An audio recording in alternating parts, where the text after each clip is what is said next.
안녕하세요. 김원준입니다. 지난 9월 트럼프 대통령이 긴 가스관이 북한에 형성 중이다. 유구합니다. 라고 했다는 연합뉴스 기사 기억나십니까? 알고 봤더니 주유소의 길이 길다.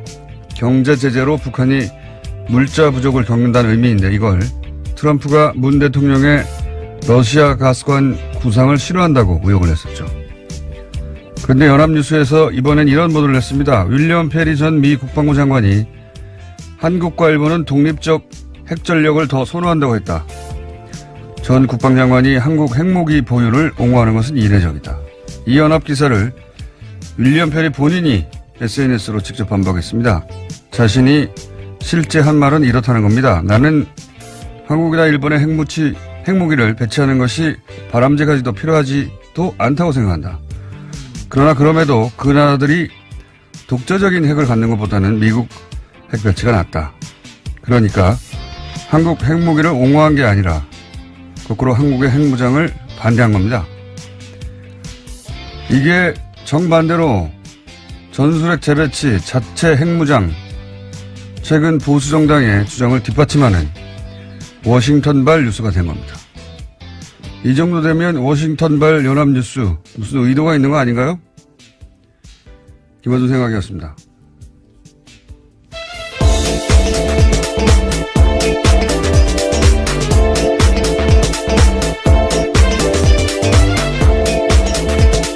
시사인의 김은지입니다. 월요일과 목요일 날 바람이 주로 새는데 오늘 해보니까 평상시보다 절반 정도 셉니다. 괜찮다는 의미시죠? 완전히 괜찮진 않고 평상시보다는 좀 나았다. 예. 이 기사 보셨어요? 예. 네. 그 해당 기사를 조선일보 등이 또 인용을 해서요. 문제가 2차적으로도 발생했었습니다. 그러니까요. 예. 이건 이렇게 본인이 미국의 전직 고위 관료가 본인이 직접 반박하는 경우는 제 기억엔 별로 없는데 정말 민망한 일이죠. 미 국방부 장관 출신이 다른 나라 핵무장을 지지할 리가 있나요? 예. 이 워싱턴발 그 연합뉴스 기사는 뭐랄까요? 반문재인 관점에서 해석할 어떤 마인드가 항상 준비되어 있는 게 아닐까. 그런 의문을 가지지 않을 수가 없어요. 이 기사를 쓴 기사가 지난번 러시아 가스관 오역한 예, 그렇죠. 같은 기자입니다. 하여튼 정반대의 뉴스가 최근에 한번 쭉 퍼졌었는데 당사자가 아니라고 했는데 또 똑같은 연합뉴스발이었습니다. 자, 첫 번째 뉴스는 뭡니까? 네, 주성영 전 한나라당 의원이 박주원 국민의당 최고위원으로부터 입을 맞춰달라는 회유를 받았다라는 오늘 아침 경향신문 보도가 있습니다. 박 최고위원은 2008년 김대중 전 대통령 비자금 의혹 제보자로 지목된 상태인데요. 하지만 지난주에 해당 보도가 나가자 바로 부인하는 기자회견을 열었습니다. 그러면서 주성영 전 의원도 어처구니 없어 한다 이렇게 밝힌 바가 있는데요. 이에 대해서 주 전 의원이 정면으로 반박한 겁니다. 박 최고위원의 해명이 거짓말이라는 건데요. 해명을 보면 이렇습니다. 주 전 의원의 말은 이런데요. 박 최고위원이 DJ 비자금 사건 제보자로 언론에 공개된 후에 여러 차례 나한테 전화를 걸어왔고 자기의 진술에 맞춰서 이야기를 해줄 수 없겠냐라고 부탁했다라는 겁니다. 그러다 자신이 검찰에 다 기록이 있는데 어떻게 부인하냐면서 자신은 언론과 접촉을 최대한 안 할 테니까 알아서 하라고 했다라는 겁니다. 박주원 최고위원이 거짓말을 하는 것 같습니다. 왜냐하면 본인 주장으로는 기자들이 이렇게 물어봤거든요. 주성영 전 의원과 통화를 해봤냐 최근에 물어봤더니 했는데 그런 말은 어처구니 없다고 하더라 라고 했는데 만약에 박주원 의원의 말이 맞다면 주성영 의원이 거기 맞춰 대답을 해줘야 되는데 어처구니 없다고 해줬어야 하는데 아니래잖아요. 예, 너무 나갔다라는 이야기까지 했습니다. 이건 정반대로 얘기하는 거 봐서는 박주원 최고위원이 거짓말을 하는 것으로 보이는데 관련해서 이제 또 저희 패널인 박지원 전 대표가 계란을 맞았죠? 네, 어제 전남 목표에서 제1회 김대중 마라톤 대회가 열렸었는데요. 국민의당 주요 인사들이 참석했습니다. 그런데 박지원 의원이 안철수 대표 지지자가 던진 계란에 맞은 건데요. 행사장에서는 또 야유와 항의를 받은 것은 안철수 대표도 마찬가지였습니다. 김대중 대통령 비자금도 공갈로 다 했다. 간신배 물러나라. 이런 식의 항의를 받았다라고 합니다. 주말에 뉴스들이 크게 보도가 됐는데 이 박주원 사건 효과가 뭘까요? 예. 흔히들 안철수 통합 드라이브에 제동이 걸린다. 이렇게 이제 보도하잖아요. 저는 사실 반대로 봅니다. 안철수 대표는 계속 가거든요. 예. 그러니까 안철수 대표 호남계 의원들의 결벌을 오히려 촉진, 기정사실화하는 효과가 있을 것이다. 이 일로 만약에 통합 드라이브가 제동이 걸리고 못하면 이런 해석이 맞는데 계속 갈 거기 때문에 오히려 결별, 촉진, 네, 혹은 기정사실화. 그 연장선상에서 안철수 대표가 굳이 호남행을 계속 한 이유는 또 뭐냐? 뭐라고 보십니까? 저는 계란을 맞으려고 왔다고 봅니다. 계란을 안 대표가 호남 결별을 먼저 선언할 수는 없잖아요. 예. 네, 어제 박지원 의원 같은 경우에는요, 자신이 맞아서 다행이다 이런 이야기를 하긴 했습니다. 그 말의 의미는 안철수 대표 쪽에 그런 빌미나 구실을 주면 안 된다. 차라리 내가 만든 게 낫다. 이제 그런 의미죠. 예. 정치 9.5단이다 보니까 예. 이 사건은 이제 결별을 기정사실화하는 사건으로 앞으로 역할을 할 것이다. 박주원 위원은 애초에 왜 입당했을까요? 이 질문도 사실은 하지 않을 수가 없어요. 왜냐하면 검사 출신으로 DJ 검찰 저격. 수사관 출신입니다. 네, 수사관 출신으로 참 정보통 유명한 정보통이었어요. 예, 그렇죠. DJ 저격수 역할, 정보 제공자 이런 역할인데 한나라 출신은 시장. 안산시장까지 했었고요. 근데 이제 DJ 정신 계승한다고 창당한 국민의당에 작년에 왜 입당했느냐. 본인 정책사가 저희 안 맞거든요. 요 얘기는 나중에 한번 따로 한번 해야 되겠습니다. 긴 얘기가 될 것 같아서. 자, 다음 뉴스는 뭡니까? 네, 이건희 삼성전자 회장의 자택공사 비리 의혹을 경찰이 수사하고 있는데요. 경찰이 이를 수사하다가 차명 계좌를 발견했다라고 합니다. 그래서 국세청을 압수수색했는데요. 서울국세청입니다. 또 JTBC 보도에 따르면요. 해당 계좌는 모두 8개로 삼성그룹 전현직 임원 명의로 되어 있다라고 하는데 경찰 관계자에 따르면 삼성그룹 관계자가 조사 과정에서 해당 계좌에 대해서 회장님 재산이다라고 진술했다고 합니다. 정권이 바뀌니까 삼성 차명 계좌들이 갑자기 많이 발견되네요. 네, 앞서 말씀드렸던 계좌들과는 다른 계좌라고 합니다. 이 계좌는 공사비. 예, 이건희 회장 자택 공사비에 회사에 비자금이 들어갔다라는 의혹이 있어서 추적하다가 나온 것들이거든요. 이건 제가 보기에는 비자금으로 조성한 이건희 회장의 용돈이 아니었을까 싶어요. 용돈. 몇백억 정도는 용돈이죠. 이분들에게. 용돈이 발견된 게 아닐까. 따로 회장님으로 마련해둔. 예, 그런 거 마음껏 쓰시라고. 그런 용도가 아닐까 싶습니다. 어쨌든 이게 발견됐으니 또 나오겠죠, 이야기가 더. 다음 뉴스는 뭡니까? 네, 2012년 대선을 사흘 앞두고 경찰이 기습적으로 국정원 대선 개입 사건 중간 수사 결과 발표한 바 있습니다. 이 자료를 경찰이 발표 전에 국정원에 전달했다라는 한겨레신문 보도가 있는데요. 또 당시 국정원은 서울지방경찰청 등을 통해서 경찰의 수사 진행 상황도 실시간으로 전달받았습니다. 그래서 검찰은 오늘 김병찬 서울 용산경찰서장을 공무상 비밀 누설 혐의 등으로 불구속 기소할 방침입니다. 지난주에 저희가 좀 지지난주군요. 자세히 다뤘는데, 청와대 새누리 경찰 국정원 사각 커넥션 대선 직전에 2012년,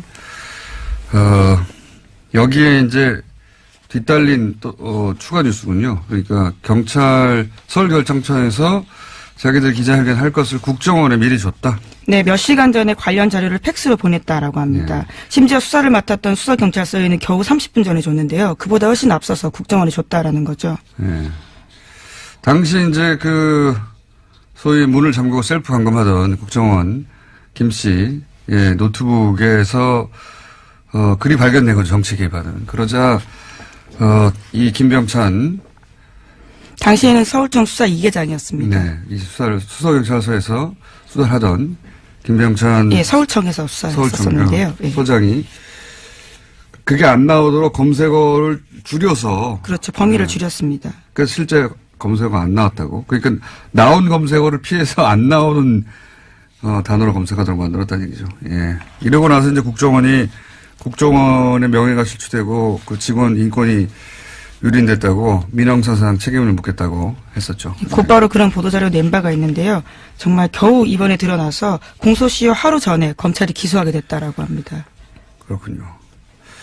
이건 그때도 다 의혹이 충분히 있었는데도 다 넘어갔었죠. 이제야 밝혀지는 겁니다. 자, 다음 뉴스는 뭡니까? 네, 지난주 금요일에 최승호 신임 사장을 맞은 MBC가 노서 공동으로 해직자 6명의 복직을 선언했습니다.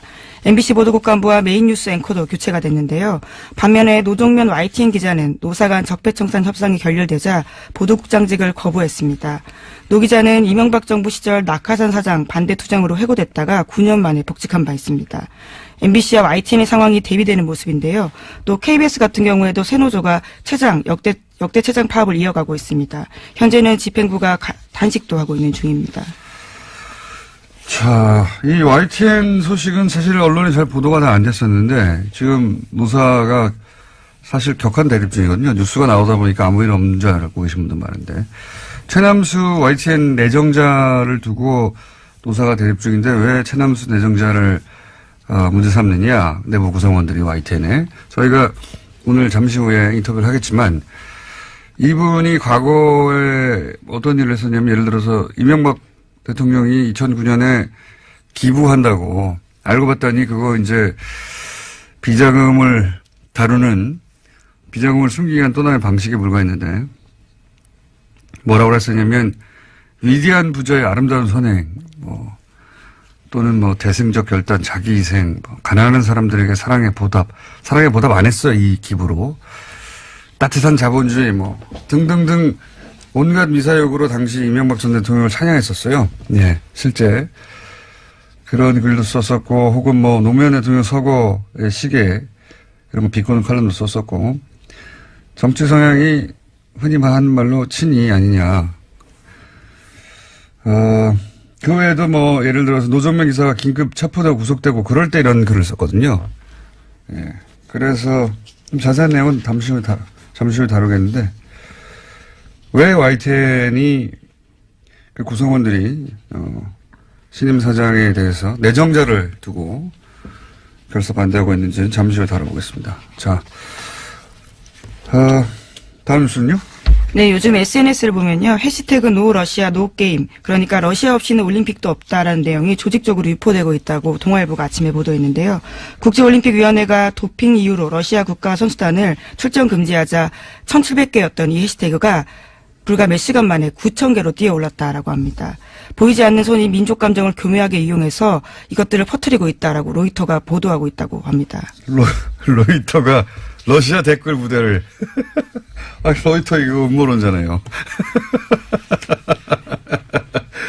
러시아에서 이 기사의 요점 이거죠. 러시아 댓글 부대가 올림픽 관련해 가지고 가동되고 있다. 네, 라고 네, 로이터발로 지금.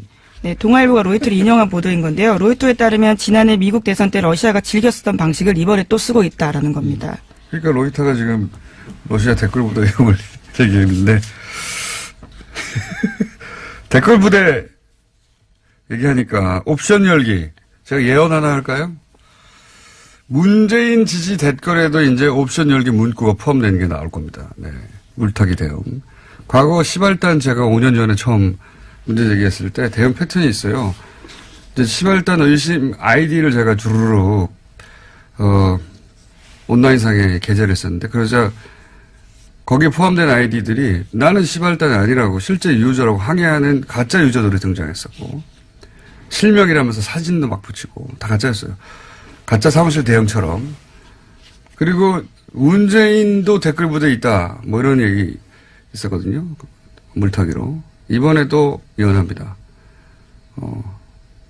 이제 문재인 지지 댓글에 옵션 열기가 포함된 그런 댓글들이 나올 거예요. 예. 똑같은 대응 방법. 그거 외에도 별로 쓸 게 없거든요. 한번 검색해 보세요. 그리고 캡처해 주세요. 다 그거 옵션 열기 문구가 있는 문재인 지지 댓글인 척 하는 것도 댓글 부대입니다. 잘 캡처해 주시고. 그리고 자기가 실제 유저라고 항의하는 댓글 유저들도 옵션 열기 들어가 있는 문구.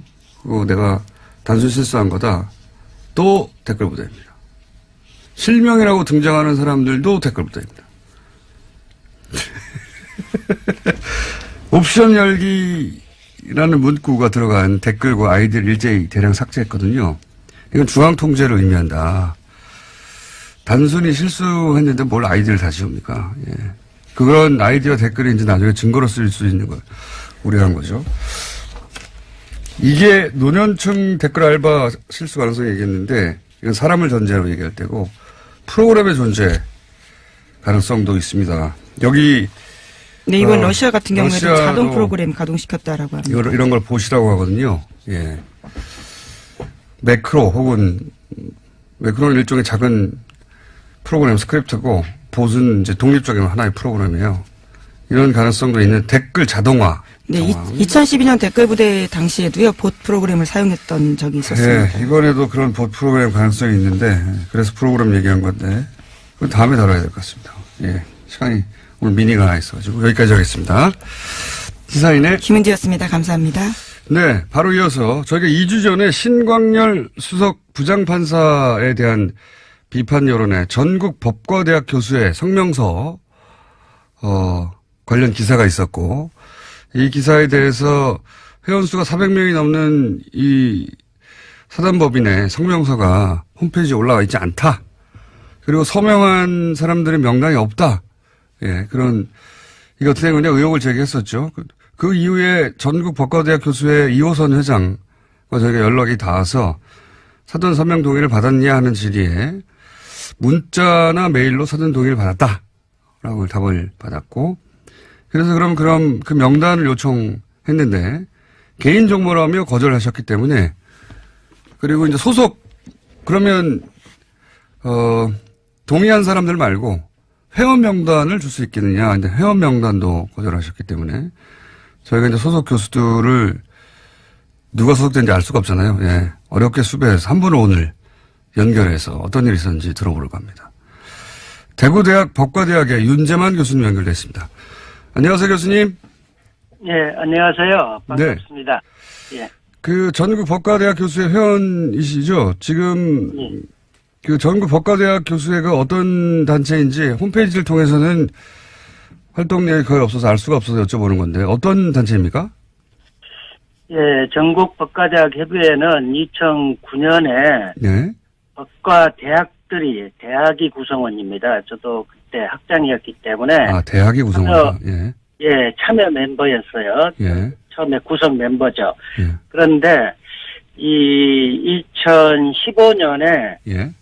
전국 법과대학 교수회가 예. 구성원이 법과대학 교수들로 바뀌어가지고 아하. 이렇게 결정을 해요. 예. 그래서 이 구성원이 바뀐 거죠. 법과대학이 구성원이었는데 예. 법과대학 교수들이 구성원으로 아하. 어쩌면 일종의 질적인 변화를 가져온 건데요.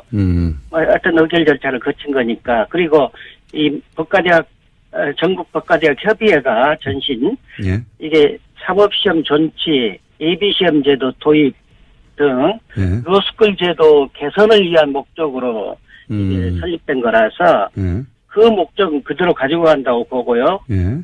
구성원들이 동의해가지고 묵시적인 동의죠. 오늘에 이렇게 된 겁니다. 알겠습니다. 처음에는 대학으로, 그러니까 로스쿨 문제 제기를 한 대학들 네. 모임으로 시작됐다가 나중에는 구성원들이 교수회로 바뀌었다. 네. 예.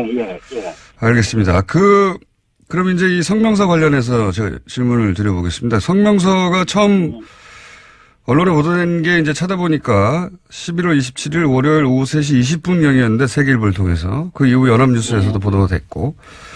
네. 그런데 이제 이호선 회장은 언론에 보도되기 전에 집행부 카톡으로 중지를 모았다 해서 이제 그 카톡 화면을 저희한테 보내왔는데, 근데 이 카톡 화면에는 찬반 토론 내용이나 회원 동의 이런 걸 묻는 내용이 없어서 제가 여쭤보는 건데, 네. 혹시 이 성명서를 발표하기 전에 동의 여부를 묻는 어떤 요청을 교수님께서는 받으셨습니까? 받으셨으면 어떤 형태로 받으셨나요? 네. 우선 그 이호선 회장이 얘기한 카톡으로 중지를 모았다 이 얘기는 네. 회원 교수들의 의견을 물은 게 아니고요. 예. 회장, 부회장 등 집행부 논의를 했다는 얘기입니다. 아, 집행부 내부에서. 구성원들의 의견을 수렴했다는 얘기가 아니에요. 회원들 의견을 물었다는 얘기 아니다? 예. 예, 그 다음에 회원들에게는 예. 지난 11월 27일 11시 55분에 예. 사법부의 독립을 해치는 자제되어야 한다. 뭐 성명초안. 근데 헌법에는 사법부 독립이 아니라 법관의 독립성이거든요. 예. 이 표현도 좀 잘못된 건데 어쨌든 사법부의 독립을 해치는 행위는 자제돼야 된다. 이런 성명서 초안과 함께 의견을 주면 수렴하겠다. 예. 이런 휴대폰 문자가 왔어요. 아, 문자가 왔다. 예. 문자가 왔어요. 예. 근데 저는 12시부터 오후 4시 45분까지 강의가 있었기 때문에 예. 오후 5시 정해야 5시 정확하게 얘기하면 5시 13분입니다. 그때서야 반대의 뜻을 담은 2개의 문건, 이게 제가 작성한 건데요. 예. 그걸 휴대폰 문자로 발송합니다. 그 예. 나중에야 그 다음날 알았던가요, 저는? 나중에 보니까 세계일보의 김태훈 기자를 통해가지고, 예.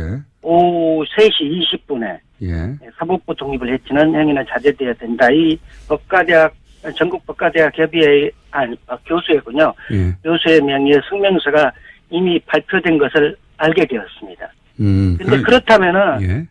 김태훈 기자님도 그 기사를 작성해야 되고, 또 데스크 검토도 있어야 되고, 그 시간이 한두 시간 걸린다고, 최소한 예. 잡아가지고요. 예. 본다고 한다면은, 400여 명 이상이 되는 전국 법과대학 교수들의 의견 수렴을 위해서 겨우 1시간 내지 2시간밖에 걸리지 않았다는 건데, 예. 이건 물리적으로 불가능하죠.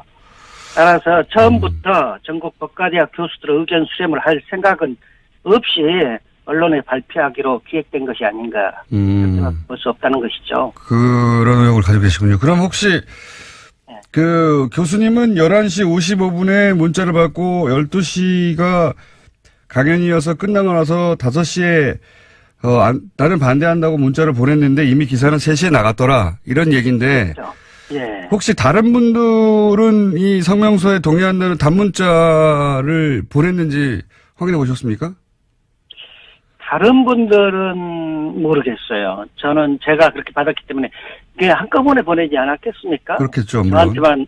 저한테만 늦게 보냈다는 건 말이 안 되고요. 제가 이제 여쭤보는 이유는 뭐냐면 저희도 이제 다른 분들은 이 성명에 찬성한다고 하는 의사표시가 있었나 싶어서 이호선 회장에게 이제 문의를 했는데 그 명단은 공개할 수 없다고 그래서 혹시 이호선 회장에게 다른 분들은 누가 참여했는지 물어보셨는지? 물어봤죠. 예.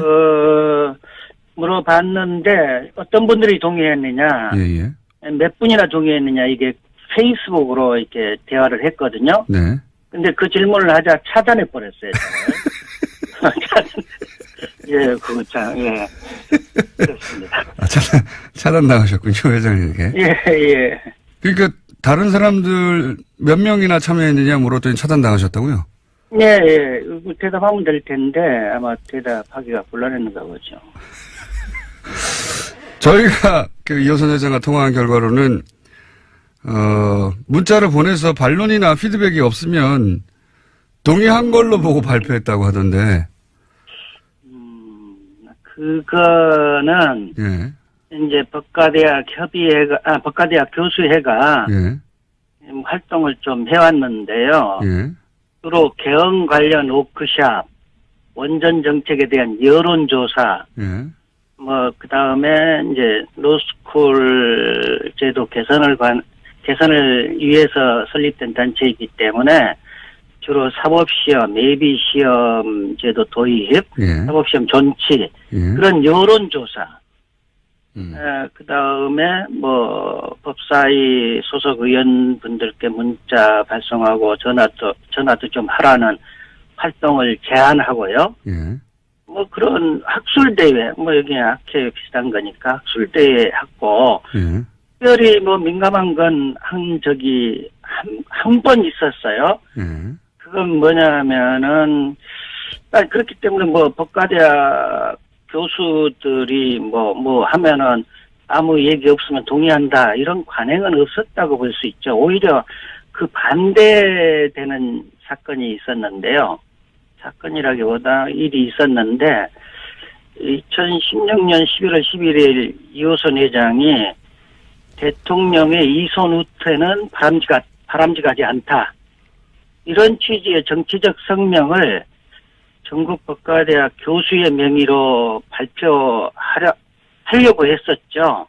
근데 저도 이제 반대했고, 반대 의견이 있었기 때문에, 2016년 11월 14일, 한 분이라도 이견을 제시하면 그것을 존중해야 한다고 생각을 해가지고, 성명을 발표하지 않기로 한다는 휴대폰 문자를 회원 교수들에게 보냈기 때문에, 그러니까 한 사람이라도 반대하면은 그런 성명 발표하지 않겠다라는 휴대폰 문자를 보냈어요. 네. 그리고 저도 반론을 제기했기 때문에 고맙다고 하는 문자 여러분 받았고요. 네. 이런 반론이 있으면 동의로 간주한다는 관행이 있다기보다는 이견이 있으면 성명을 발표하지 않겠다는 관행이 있는 셈이죠, 오히려. 이견이 있으면 발표하지 않겠다는. 그런데 이번에는, 이번에는 이견이 있는지 없는지 확인해달라는 페이스북 문자에 차단을 했다면 혹시 전화로 그럼 물어보시면 되지 않습니까?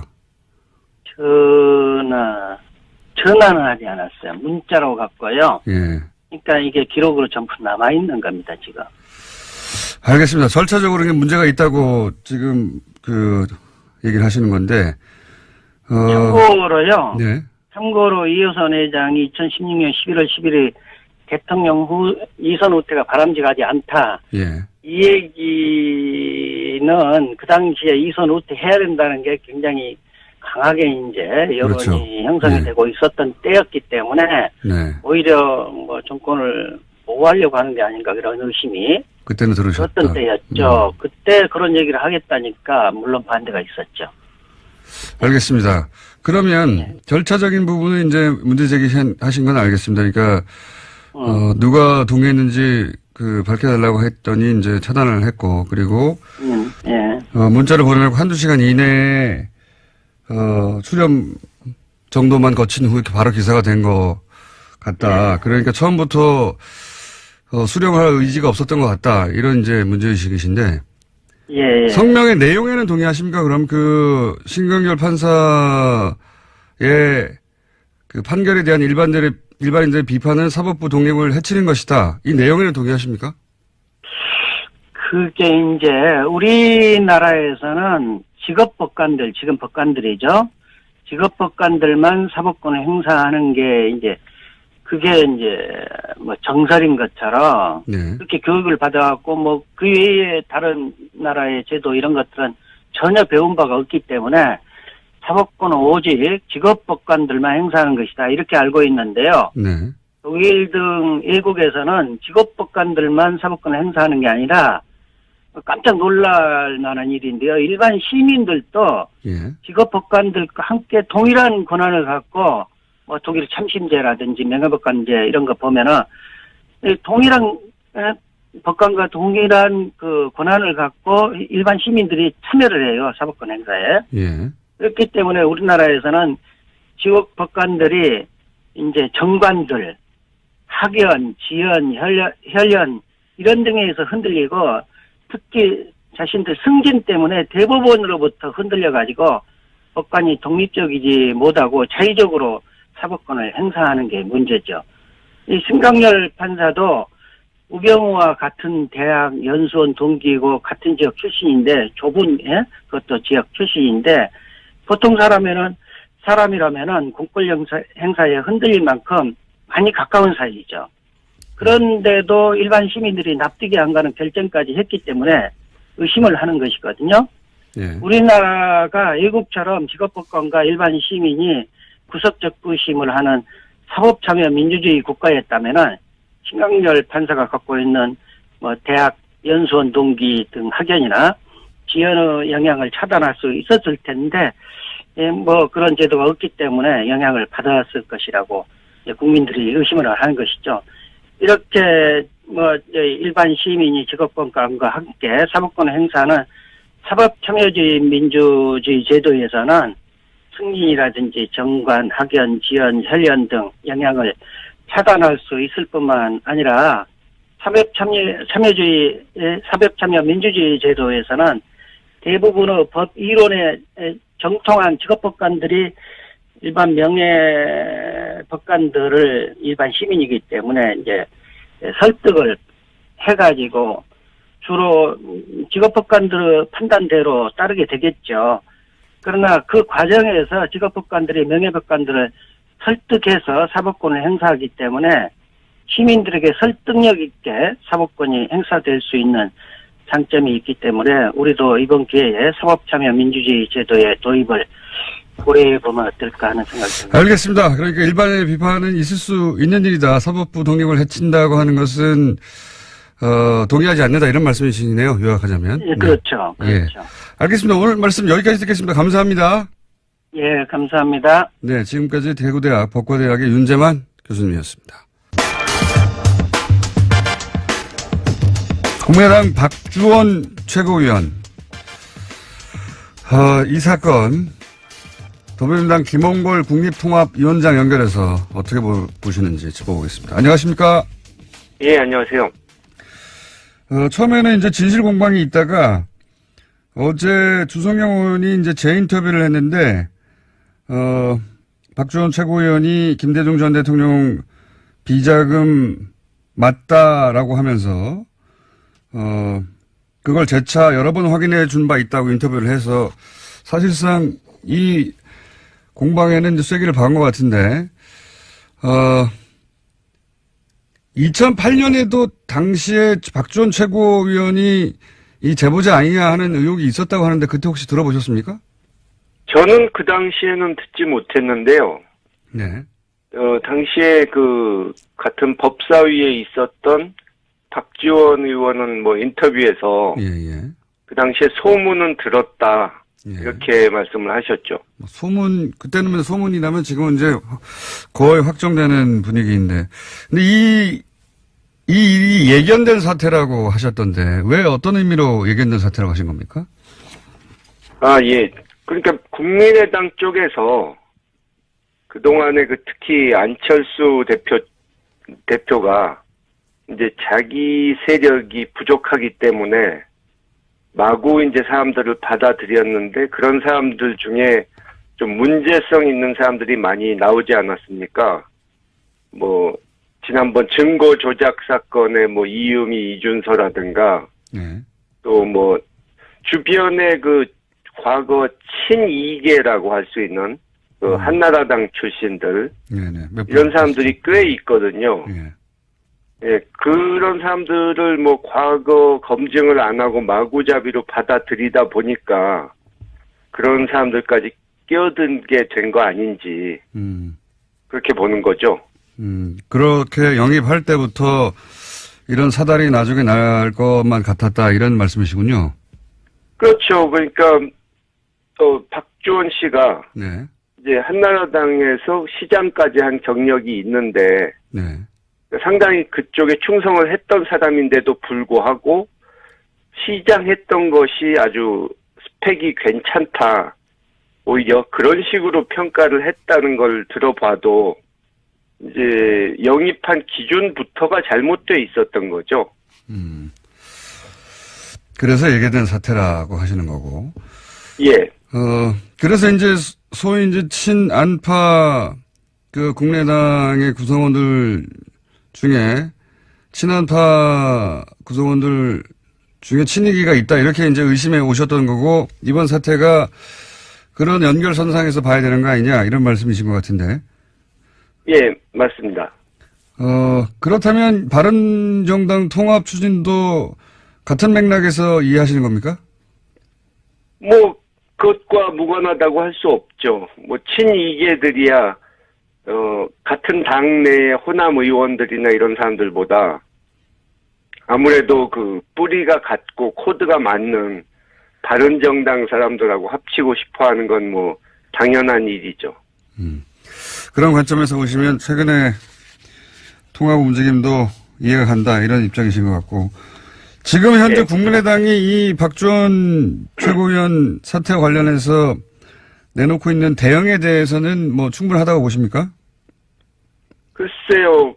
일단 뭐 서둘러서 뭐 최고위원 사퇴다 뭐 당원권 정지다 하는데 뭐 계속 지금까지 그런 식으로 무슨 일 생길 때마다 이 꼬리 자르기 하고 뭐 서둘러서 그냥 덮어버리려는 근본적인 문제는 이제 외면한 채 그런 식으로 처리를 했기 때문에 별로 새삼스러울 건 없습니다. 안철수 대표는 정치적 음해가 아닌가 초반에는 그런 이야기도 했었는데. 그게 이제 일단 안철수 대표의 그 상황 인식이 근본적으로 문제가 있다는 걸 보여주는 거죠. 그러니까 무슨 전에도 그랬지만 계속해서 무슨 문제가 생길 때마다 이 자신의 잘못은 전혀 인정을 하려 하지 않고 그냥 남들이 자기를 음해하기 위해서 뭔가 정치적 음모가 있다는 식으로 그렇게 몰아붙이는 그것은 참 정치 지도자로서 심각한 문제라고 봅니다. 호남계 쪽에서의 반응은 어떻게 보십니까? 글쎄요, 그분들이 이제 말은 그런 심각한 문제들에 대해서 지적은 하는데 사실 자신들도 그분들이 이 안철수 씨 쪽에 그런 문제가 있다는 것을 너무도 잘 알고 있었음에도 불구하고 그동안 이 정치적인 필요에 의해서 손을 잡고 가지 않았습니까? 네. 그런 문제점을 또 지적을 안 했고 그렇기 때문에 사실 지금 안철수 대표의 행태를 과연 비판할 자격이 있는지 그것도 좀 의심하지 않을 수가 없는 거죠. 이미 영입할 때부터 문제가 많았는데 그때는 침묵하지 않았느냐? 그렇죠. 이것저것 이 문제점이 많았음에도 불구하고 사실 안철수 대표나 호남 쪽 의원들이나 처음에 같이 시작할 때부터 서로에 대해서 별로 신뢰하지도 않았고 자신들과 맞는 상대라고 생각도 안 했지만 이제 서로 필요에 의해서 손을 잡은 거죠. 알겠습니다. 계란투척, 어제는 또 박지원 전 대표 계란투척 사건이 있었는데 이건 어떻게 보십니까? 예, 저도 뭐 바로 그 자리 옆에 있었는데요. 아, 그러셨죠, 참. 예. 예. 근데 근본적으로 이제 그 당이 한마디로 이제 좀 전에 말씀드린 대로 서로 맞지 않는 상대, 신뢰하지 않는 상대가 불편한 종거를 하다가 이제 갈 때까지 간 것 같다 하는 그런 생각이 들고요. 어제 계란 던진 분, 네. 보도 나온 걸 이렇게 보니까 이제 광주 사람이긴 한데, 네. 보니까 뭐 SNS에 본인이 올린 것도 그렇고 이제 안철수 대표의 열성 지지자기는 하지만 네. 성향이 좀 자유한국당 사람들 네. 그런 뭐 친박계 같은 그런 성향이더라고요. 상대를 이제 종북좌파로 몰아붙이는 그런 식의 네네. 아주 수구적인 보수 성향. 그렇기 때문에 이 안철수 후보가 이제 처음에는 새정치 정치 개혁 이런 식으로 참신한 이미지로 나와가지고 젊은 층 지지를 많이 받았는데 이제 요즘은 남아있는 지지층이 숫자도 얼마 안 되지만 대부분 그런 분들만 남은 거 아닌가 하는 생각이 들더라고요. 자, 상황 인식은 제가 이해했고요. 아드님이시니까 2008년 김대중 전 대통령 비자금 논란 이게 이제 노무현 전 대통령 표적 수사할 때, 표적 사장할 때 비슷한 시기에 일어난 일인데 그때 김대중 전 대통령은 뭐라고 하셨습니까? 사실 그때 그렇게 내색은 하지 않으셨습니다. 워낙 평생 그런 일을 당하셨으니까. 이 근거 없는 모함과 음해를 많이 당하셨기 때문에 또 당시에 이미 정계를 은퇴하신 지 몇 년 된 상태였기 때문에 일일이 뭐라고 말씀은 안 하셨지만 전직 대통령이고 현실 정치와 상관이 없는 입장에 계신 분인데도 불구하고 그렇게 국회에서까지 이 여당 의원이 나서서 그 흑색 선전을 하는 거에 대해서 참 한심하다고 보셨죠. 알겠습니다. 오늘 여기까지 듣고요. 요 사안은 하루 이틀 만에 끝날 거 아닌 것 같아서 또 한 번 연결하겠습니다. 오늘 말씀 감사합니다. 예, 감사합니다. 네, 지금까지 민당 김홍걸 국민통합위원장이었습니다. 바로 이어서 YTN 연결해 보겠는데 저희가 아니고 제가 시간을 많이 써가지고 아무래도 인터뷰 연결하고 바로 3부의 일부 이어서 연결해야 될 것 같네요. 자, YTN 현재 YTN 구성원들이 최승호 사장 선임에 대해서 문제 제기를 크게 하고 있습니다. 돌발 뉴스를 제작하다가 징계를 당했던 YTN의 임장혁 기자 연결해 보겠습니다. 안녕하십니까? 네, 안녕하십니까? 지금 MBC 최승호 사장이 선임됐습니다. 이제 이 선임을 바라보는 YTN 구성원들의 심정은 대체적으로 어떻습니까?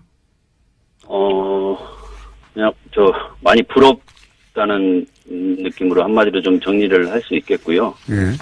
그리고 저 개인적으로는 부러움을 떠나서 같은 대한민국 언론인으로서 대한민국 언론계에 참 다행인 일이고 환영할 만한 일이라고 생각을 합니다.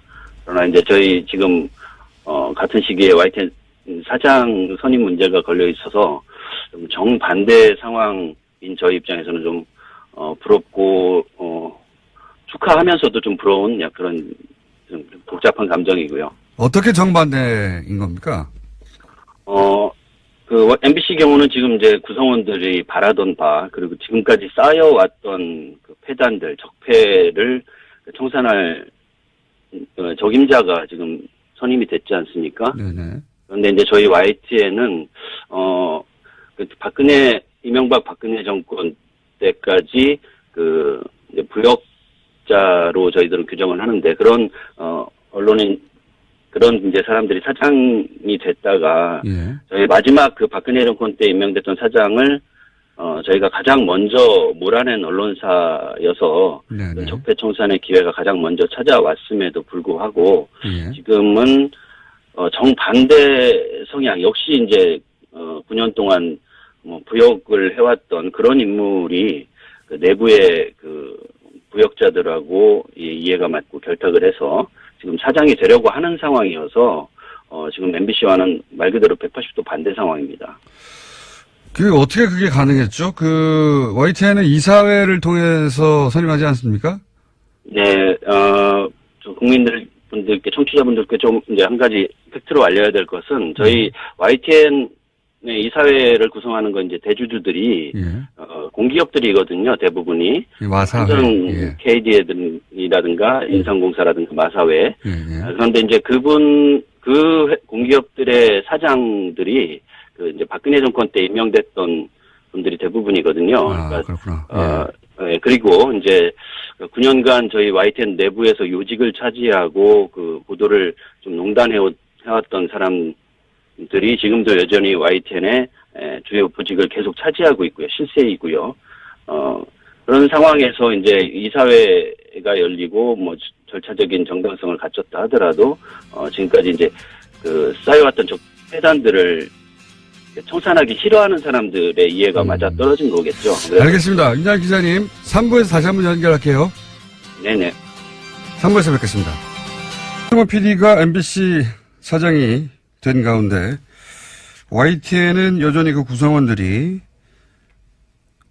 사장 내정자죠. 예, 사장 내정자에 대해서 반대하고 있습니다. 그 이유를 듣고 있었는데요. 예, 2부 마지막에 YTN 이사회를 구성하는 대주주가 한전, 마사회, KTNG 등인데 이 공기업 사장들이 박근혜 정부 시절 낙하산으로 임명된 인사들이고 이 이사회에서 임명한 최남수 내정자에 대해서 구성원들이 반대하고 있다. 여기까지 저희가 돌발 뉴스 과거 돌발 뉴스를 제작하다가 징계를 받았던 임장혁 기자 연결해서 이야기를 듣고 있었습니다. 자, 연결해서 기자님. 예. 네. 죄송하지만 그 돌발 영상입니다. 아, 그렇군요. 돌발 영상. 네. 예. 하도 오래돼가지고요. 예. 예. 저도 즐겁게 봤었는데. 자, 그렇게 낙하산으로 임명된 공기업 사장들로 구성된 이사회에서 네. 최남수 지금 사장 내정자를 선임했고, 그래서 임명 절차를 받다가 구성원들이 반대해서 지금, 대치 국면인데, 네. 최남수 사장 내정자가 그런 이사회에서 선임됐다. 이외에 또 반대하신 이유가 있습니까, 구성원들이? 일단 이제 구조적으로는 저희는 이제 적폐청산의 가장 걸림돌이 될 인사를 적폐들이 이제 뽑았다는 거에 대해서 이제 분노하고 있는 거고요. 네네. 이분의 개인적인 그 이유, 그 배경에도 저희들이 또 정서적으로 용납되지 않는 부분이 있습니다. 일단 이 회사가 어려울 때마다 네. 두 번이나 이제 그 스스로 YTN 싫다고 떠난 사람인데 말하자면은 두 번이나 탈영했던 사람이 이제 부대장을 하겠다고 나선 셈이고요. 그 이유 중에 하나도 과거 이제 2008년 그 이명박 정권이 들어서서 YTN에 어떤 그 장악의 그 기도를 할 때 저희 노조위원장이 이제 함께 맞서자라고 이제 권유를 했을 때 그걸 뿌리치고 이제 나갔다는 점, 그리고 지금 9년 동안 그 저희들이 이제 몸으로 이 언론장악에 저항을 할 때 그거와 무관하게 오히려 이제 적극적으로 이명박 박근혜 정권에 좀 기대서 이렇게 지내왔던 분이 안락하게 지내왔던 분이 이제 와서 이제 언론 개혁을 자기가 하겠다고 나선 셈이어서 정서적으로 이제 용납이 되지 않습니다. 그리고 특히나 이제 최근에 이분이 이제 과거 그 이명박 정권 때 썼던 칼럼들 그 글들이 이 저희들한테 이 언론 개혁의 기회를 주신 촛불 시민들, 국민들의 정서에 완전히 배치되는 그런 기회주의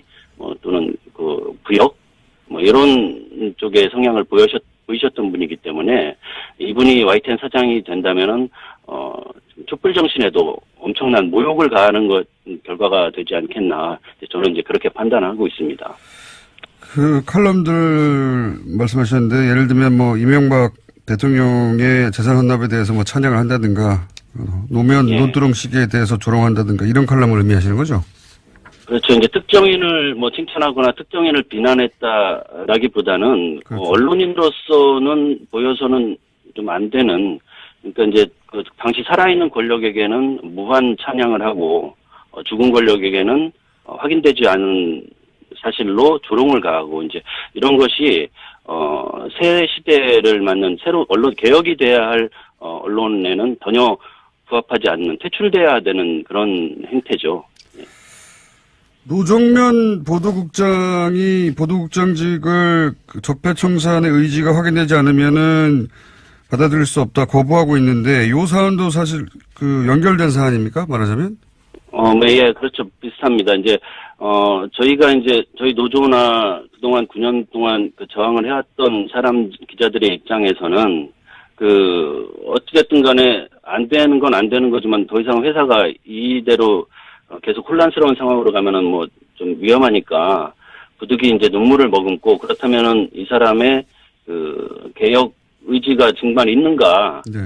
그걸 확인해 보기 위해서 이제 노동면 기자가 보도국장으로 지명됐음에도 불구하고 네. 그 사장이 개혁 의지가 없는 상황에서 반쪽짜리도 안 되는 보도국장이 큰 의미가 없지 않겠습니까? 그래서 이 사람의 개혁 의지를 노조가 확인할 수 있다면은 보도국장을 받아들이겠다. 그렇지 않다면 투쟁하겠다. 이제 이런 입장이었고요. 네.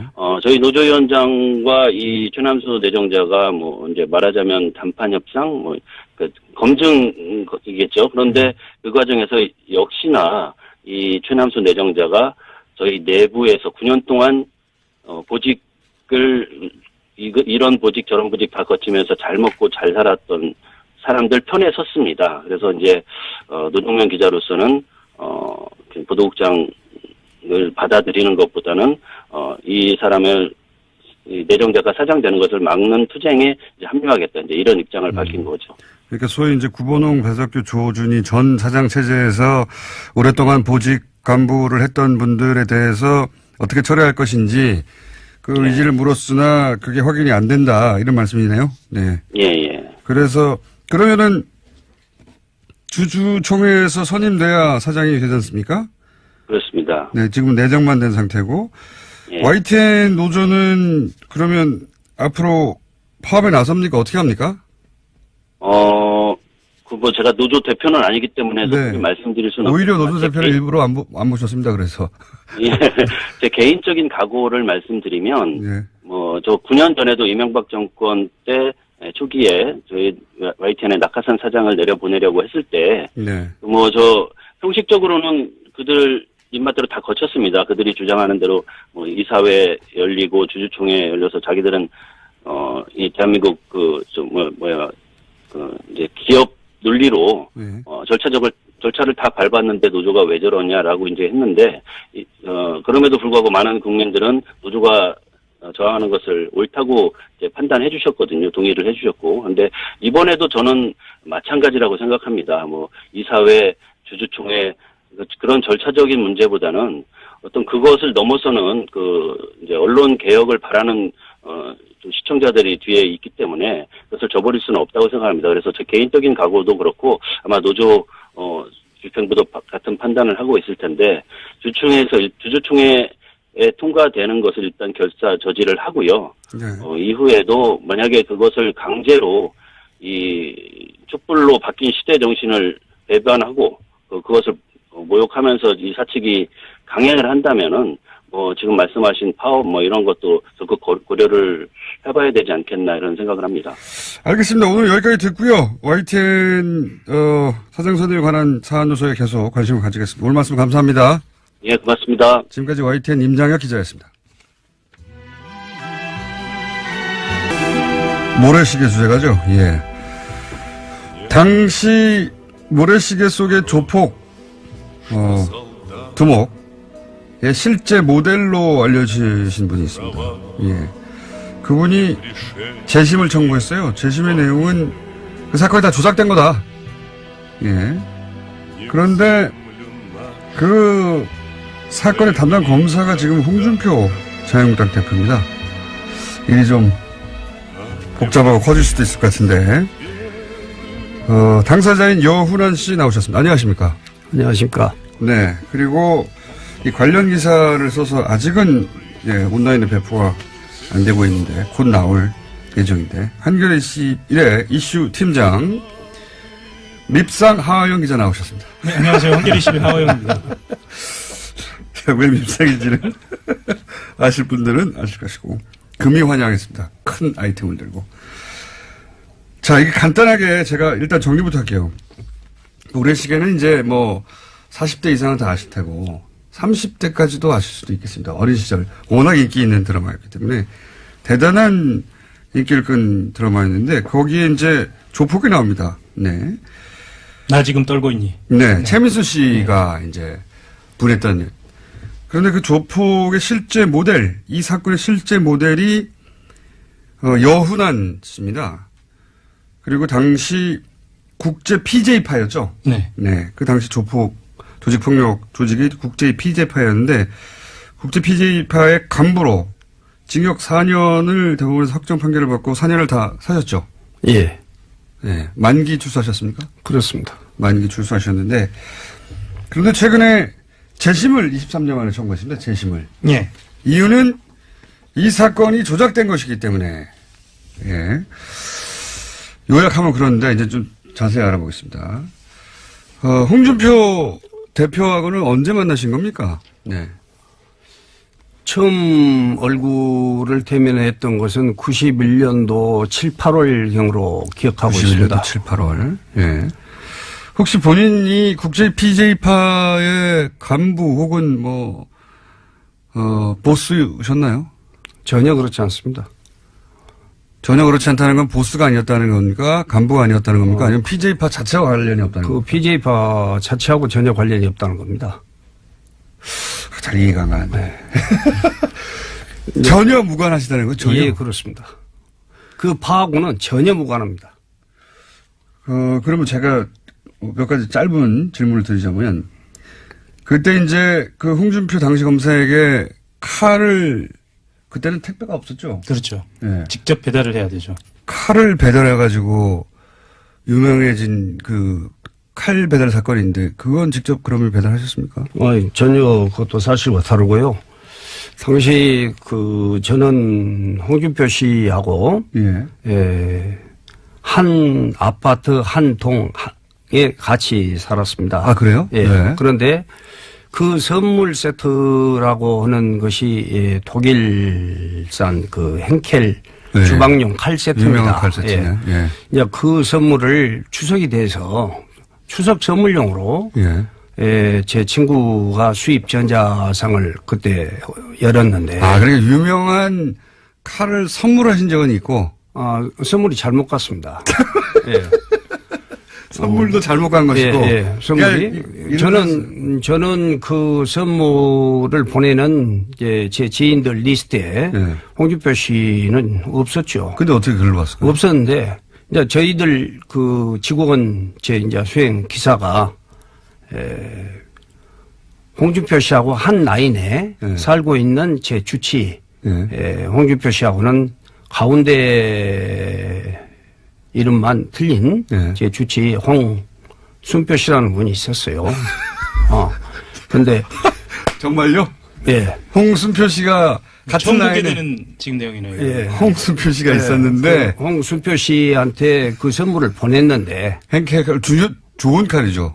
그때 그 당시 구하기도 당시에는 어려운. 아주 한 15만 원 정도 가격이 호가된 것이어서 지금도 명품 칼입니다. 네, 지금 그때 어쨌든 그런 칼을 보냈는데 그 운전기사분이 실수를 해가지고 같은 동에 있다 보니까 아닙니다. 운전기사가 거기 선물을 갔는데 그분이 마침 또 공교롭게 그 해외 세미나를 홍순표 씨가 가 있어서 그걸 이제 또 이제 그 기사는 세미나를 간지도 모르고 경비실에 맡긴 겁니다. 경비원들 다 아주 가깝게들 다 알고 그래서 그랬으니까 홍순표 씨에게 주라고 경비원실에 맡겼는데 그것을 경비원이 예를 들어서 다음 예를 들어서 24시간 하지 않으니까 다른 경비원이 홍준표라고 생각을 해가지고 홍준표 씨한테 이제 그걸 선물이 갔는데 혹시 이게 발단입니까? 발단이죠. 이게 발단이다. 예. 그때 당시 홍준표 검사가 조폭 사건을 수사하고 있었는데 이 칼이 명품 칼인지 모르고 이 잘 드는 칼을 나한테서 조폭이 나한테 보냈구나 이렇게 생각한 거예요? 그래 가지고 그렇게 생각했는지는 저는 알 수 없습니다만은 여하튼 그 선물 세트는 잘못 전달이 됐다고 해서 그 경비원이 다시 찾아가지고 왔어요. 제 직원하고. 다시 찾아왔어요? 이 대목이 중요한데요. 그러니까 받았어요. 홍 대표가 당시에 홍 검사가 받았는데 그거를 다시 달라. 이건 배달 사고다 그래서 다시 찾아온 거예요. 그냥 상대 입장에서는 엿먹었다고 생각해요. 그렇죠. 그러고 이제 저로 봐서는 그게 홍준표 씨한테 전달이 되었다고 하면은 찾아올 리도 없었을 겁니다. 잘못 전달이 되었다고 해도 뭐 다른 한 세트 다시 제 홍준표 씨한테 주치의한테 다시 보내면 되니까. 홍준표 검사도 지역에서 검사라는 직책을 가지고 활동을 하신 분인데 그 정도 선물이야 받은 것만 해도 아무렇지 않는 일 아니겠습니까? 그래서 전혀 그런 점에 대해서는 생각할 것도 없습니다만은 여하튼 공교롭게 그런 일이 있어가지고. 그런 일이 있었다. 그 전에 홍준표 씨하고 만날 수 있었던 기회가 있었습니다만은 그때도 그 유일하게 광주에서는 하나밖에 없었던 골프장에서 첫 만남이었습니다. 첫 만남이었는데 홍준표 씨하고 같이 왔던 친구가 홍준표 씨하고 인사를 좀 한번 하면 어떻겠냐 하는데 내가 골프장에서 저 지인들하고 와서 또 클럽하우스에서 식사를 하는 자리여서 또 이제 홍준표 씨를 찾아가서까지 인사를 꼭 드려야 되는 그런 입장이 아닌 것 같고 그래서 그냥 제가 거절했던 적이 있었어요. 처음 본 거는 골프장에서 보셨고. 예, 그렇습니다. 처음 또 연결된 인연 칼 배달 5배달 사건이네요. 이 두 가지 사건이 모두 다 당시 홍준표 검사의 자존심을 자극하는데요. 홍준표 대표가 내놓은 자서전에 이 대목이 등장합니다. 그러니까 첫 번째 대목, 그러니까 처음 만났던 대목에서는 어떻게 묘사를 하냐면요. 이 영은환 씨 같은 경우에는 지금 본인한테 먼저 홍준표 당시 검사 쪽에서 와서 만나자고 했다라고 이야기를 하는데 홍준표 검사가 써놓은 걸 보면 자기의 지인이 여운환 씨라는 사람을 만나보지 않겠습니까라고 이야기를 했고 홍준표라는 이 사람이 아니 내가 어떻게 조폭을 만나느냐라고 묘사돼 있어요. 조폭을 만나느냐. 예. 그 당시에 이미 본인은 여운환 씨를 조폭으로 특정하고 있었다. 이런 식의 이제 진술이네. 그 회고네요. 그렇죠. 그런 식으로 회고하고 있고 또 하나는 그것을 달리 해석하자면 그만큼 이쪽에서 원래는 홍준표 쪽에서 먼저 만나자고 했는데 그것을 거절당한 것에 대한 어떤 마음의 양심이 좀 남아 있었다. 있었지 않았는가. 그러기가. 예. 물론 이것은 이제 홍준표 대표의 이야기를 말을 들어봐야 합니다. 네, 들어봐야 예. 하는데 예. 자 그럼 이렇게 그러면 당시 사업을 하고 있었던 겁니까? 그렇습니다. 조폭과는 전혀 무관하십니까? 예, 저는 74년도에 참 이제 저희들 어린 시절에 뭐 젊은 시절도 아니고 어린 시절이라고 할 수 있습니다. 어린 시절에 제가 이제 방황하고 뭐 패거리들하고 몰려다니고 또 사고도 나고 그랬던 적이 있었어요. 20대 초반에요? 예. 아닙니다. 10대 때부터 20대 약간 방황은 있으셨어요. 그렇죠. 네. 10대 후반부터. 10대 후반. 예. 그런 적도 있어서 또 구속도 한번 돼서 한 달 정도 구속이 되었다가 한 달 구속된 전력도 나온 있고. 적도 있고 또 이제 저는 바로 출소해가지고 74년도 이후에는 바로 이제 군에도 자원 입대해가지고 군 생활도 하고 또 바로 또 군 생활 마치고 나서는 결혼을 또 바로 했습니다. 예. 그래서 저는 74년도 이후에 홍준표 씨를 제가 92년도에 이 사건이 나서 기소가 됐으니까 17, 18년 동안에 단 한 번도 얕은 작은 사소한 일 가지고도 파출소나 뭐 경찰서에 조사 한번 받아본 적도 없습니다. 그 사이에 조폭과 연루된 적도 없고. 예, 물론입니다. 그런데 유일한 기록은 어릴 때 이제 한 달 정도. 이제 그런 건달 생활을 어렸을 때 했다고 할 수 있죠. 그것이 이 연결고리가 됐을 수도 있을 것 같은데. 그렇죠. 말씀대로라면. 그런데 이렇게 18년, 20년 가까이 전혀 무관하게 사업을 하셨는데 어쩌다가 이렇게 뭐 기소를 하고 수사를 하려면 건덕지가 있어야 되잖아요. 그렇죠. 건덕지가. 무슨 건덕지로 이렇게 연결이 되신 겁니까? 연루가 되신 겁니까? 혹은 조작을 한 겁니까? 그러니까 이제 그런 이유에 대해서 사실 홍준표 씨를 만나는 기회가 있었으면 제가 한 번이라도 물어볼 수도 있었을 건데 전혀 그런 만남이나 통화 한 번도 해본 적이 몇십 년 어느 날 갑자기 없었으니까. 어느 날 갑자기 조폭 간부가 되신 거예요? 이제 그 홍준표 씨는 아까 말씀드렸다시피 골프장에서 만났을 때 제가 거절하고 그 뒤에 홍준표 씨가 또 자기 밑에 계장부를 시켜서 저하고의 만남을 또 주선을 했는데 이제 그때도 만나기로 다 약속을 하고 다 정해놓은 시간 1시간 전에 갑자기 홍준표 씨가 또 취소를 했어요. 복수한 건가요? 네, 취소를 하고 그 다음에는 또 그런 분이 그 아까 그 골프장에서 자기한테 그 제안을 이제 인사를 한번 받으면 어떠냐고 소개를 했다는 이제 그 사람을 통해서 또 저를 만나자고 연락을 해옵니다. 그래서 91년도 9월 말 정도로 기억을 합니다마는 그때 홍준표 씨를 자기 사무실에서 저녁을 먹고 난 뒤 시간들이었으니까 자기 사무실에서 꼭 차 한잔 하자고 해서 그때 처음 이제 홍준표 씨하고는 직접 만난 거는 처음이다. 대면을 했죠. 그 앞에 칼 사건과 한 번은 보자고 했는데 거절한 사건. 그리고 홍준표 검사가 보자고 했는데 홍준표 검사가 또 시간이 안 돼서 못 본. 그런 다음에 이제 결국 사무실에서 한번 보셨다. 예. 그때는 그냥 일상적인 대화를 일상적인 대화였고 이제 그 본인이 홍준표 씨가 만나자마자 자기 이야기를 많이 하시더라고요. 원래 자기 이야기 많이 무용담 하셨습니다. 같은 자기 이야기를 많이 하셔서 그 듣고 있는 것도 좀 저도 또 다른 일이 있었는데 갑작스럽게 그런 연락을 받고 그때까지는 또 거절을 차마 다 할 수가 없어서 만났던 것인데 여러 이야기를 자기 이야기만 하고 그래서 제가 먼저 일어섰죠. 일어서고 다음에 제가 또 프랑스에 출장 계획이 있으니까 2, 3일 후에 다녀와서 정식으로 검사님한테 인사도 한번 드리고. 근데 그 출장 간 사이에 기소되신 거예요? 그렇습니다. 네. 그러니까 이게 좀 정리를 좀 해야 하는데요. 당시 분위기를 이상한 사건이네요. 네. 전달을 하자면 노태우 정부 당시에 범죄와의 전쟁이 있었고요. 네. 그리고 광주지검 강력부에 홍준표 검사가 부임한 지 얼마 안 된 시점이었고 예. 홍준표 검사는 왜 거기에 부임했느냐. 예. 노량진 수상시장에서 있었던 대형 비리 사건을 수사한 직후에 예. 당시에는 좌천성 인사라고 그래요. 왜냐하면 정권의 핵심이 연루되어 있는 사건이었거든요. 아, 기억납니다. 예. 예. 그렇게 좌천성 인사를 당한 직후에 다시 한번 재기를 노리던 시기였어요. 네. 그래서 알려지기로는 당시 홍 검사가 지역에 있는 건설업체를 중심으로 한 조폭 수사를 하고 있었던 것으로 알려져 있었고요. 거기에서 이제 그 여기에 있는 이제 여운한 씨를 지목을 하시고. 지목을 한 것으로 보여요. 그래서 아니, 저는 또 그렇게 생각 않습니다. 그때 골프장에서 처음 만남도 건설업체들 답합 수사를 하고 있을 때예요. 그때 저한테 와서 그 얘기를 했던 그 친구가 상당히 유명한 김태춘 씨 직계 후배였습니다. 건설업자였죠. 또 같이 왔던 그 홍준표 씨 일행도 또 한 사람도 건설업자였고. 이제 그런 저기들이었는데 그때 내가 그렇게 얘기를 하고 이걸 좀 더, 이런 말씀이 좀 어떻습니까?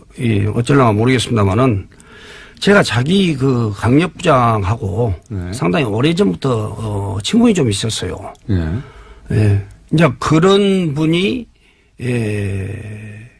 나하고 가깝게 이제 지내는 처지라고 봐서 감히 자기한테 인사를 하자고 하는데 거절을 해 하는 그런 그분 성품상으로 그런 고가운 것이 첫 번째 있을 거고 또 두 번째 자기가 만나기로 한 1시간 전에 취소를 했을 때도 제가 상당히 불쾌하더라고요. 뭐 제가 그러지 않은 것도 아니고 본인이 그런 그 만남을 제안해 놓고 또 1시간 전에 그렇게 해서 그냥 제가 사무실에 찾아다니면서까지 내가 검사님을 만날 이유는 없고 다음에 기회 있으면 또 보자고 하고 그냥 냉담하고 전화를 끊었던 그런 것들이 있어서 그분 생각에는 건방지다. 이 친구가 내 윗사람 하고 정도 좀 친하다고. 좀 친하다고 해서 이게 좀 건방을 떠는가 하는 그런 좋지 않은 시각으로 저를 봤을 수도 있겠구나 하는 그런 생각이 나중에 든 겁니다. 근데 그 감정만으로 어떻게 아무 연관이 없는데 4년 징역형을 때릴 만큼의 그래서 이제 그 뒤에 저는 이제 프랑스를 간 것을 홍준표 씨도 알고 예. 또 공교롭게 그 즈음에 국제 BJ파 두목으로 기소가 되어서 1심에서 두목으로 인정이 되어가지고 재판을 받던 사람이 있었습니다. 다른 두목으로 실제로, 실제로 있었는데 그 사람이 경찰에서 구속되어가지고 검찰로 송치되고 검찰에서 법원으로 기소되어가지고 법원에서 두목으로 인정을 받고 형을 5년인가 받은 사람이 있었는데 김모 씨라고. 이제 그 사람이 항소심 만기 11일 남겨놓고 가명을 목적으로 하는 그런 그 탄원서를 제출을 했어요. 예. 제출을 하면서 자기는 부두목이고 두목으로 한 4명 정도가 더 있다. 두목이 4명이나 있다. 예, 그런 단원서를 제출을. 부두목이 4명일 수 있죠. 두목이. 예, 그래서 부두목이 1명이고 두목이 4명이에요? 예, 그렇습니다. 그것도 전혀 이해가 안 가는 그런 탄원서였는데, 재판 과정에서 그런 것이 허위의 탄원서였고, 자기가 가명을 목적으로 하는, 그런 허위의 탄원서를 쓰게 되었다는 동기부터 재판 과정에서 다 드러났습니다. 그래서 그 4명 중에 1명으로 갑자기 지목되신 거예요? 그렇습니다. 그게, 이 사건이 연루돼서 4년을 사신 출발입니까? 아니, 그랬는데, 이제 홍준표 씨가, 저를 두목으로 기소를 한 그 기소 내용에, 전체적인 내용은 제가 전부 1심에서부터 대법까지 무죄 판결을 받았습니다. 그러면 유죄 판결을 받은 대목은? 유죄 판결을, 그래서 이번에 이제 이런 재심 신청을 하게 됐는데요. 예. 이제 유죄 판결을 받은 그 증거법이,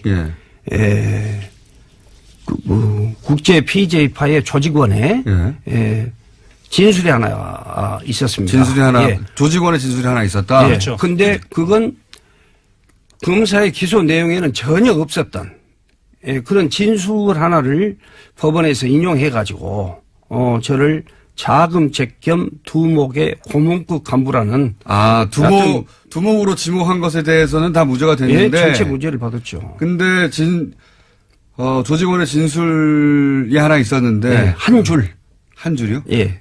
한 줄이 뭡니까 내용이? 그게 어쨌거나 두목으로 이 규정을 짓는 거고 그게 어떤 문제가 있냐면 공판기일 전 증인 신문조서라고 하는 건데요. 이게 지금은 위헌 판결이 났어요. 당시만 해도 변호사 없이 그러니까 그 당사자와 변호사 없이 그 증인만 데리고 검사가 가서 재판장 앞에서 진술을 받아서 그것을 증거 효력으로 증거 등기를 얻는 거거든요. 네. 거기에서 나온 진술인 거예요. 아하. 그러니까 검사가 예. 조직원 하나를 데리고 와가지고 그렇죠. 이 사람이 하는 얘기 들어보라고 판사 앞에 가가지고 얘기를 들어보라고 한 얘기 중에 무슨 얘기 나온 겁니까? 그러니까 여기에서 이제 말씀하신 자금책 및 어떤 그 한 줄이라는 게 어떤 게 있었냐면요. 재판 과정에서 이제 다 그게 나왔습니다만은 그 조직원한테 여운환이라는 사람이 국제 PJ파에서 했던 일은 뭐이냐 하고 물었습니다. 네, 뭐이냐라고 물었습니까? 뭐가 있냐. 그러니까 그 사람이 그 졸지에 그런 기억나는 일이 없고 그런 일이 없었으니까 축구 시합을 하는데 찬조금을 좀 내놓은 적이 있고 뭐 두목의 자기 두목 그 김모 씨한테 뭐 사건이 나면은 피해라 그런 전화를 김모 씨한테 해줬다고 들었습니다. 그게 다입니다. 그게 다예요? 예. 그러니까 축구 시합할 때 찬조금을 냈고 사건이 나면 피해라고 하는 전화를 했다는 이야기를 들은 적이 있다. 예, 두목한테. 네. 그렇게 하니까 그런 전화를 하신 적이 있고요? 없죠. 그럼 축구 시합에 뭐 저희들은 그런 전화나 찬조금을 낸 적도 없고요? 전혀 없죠.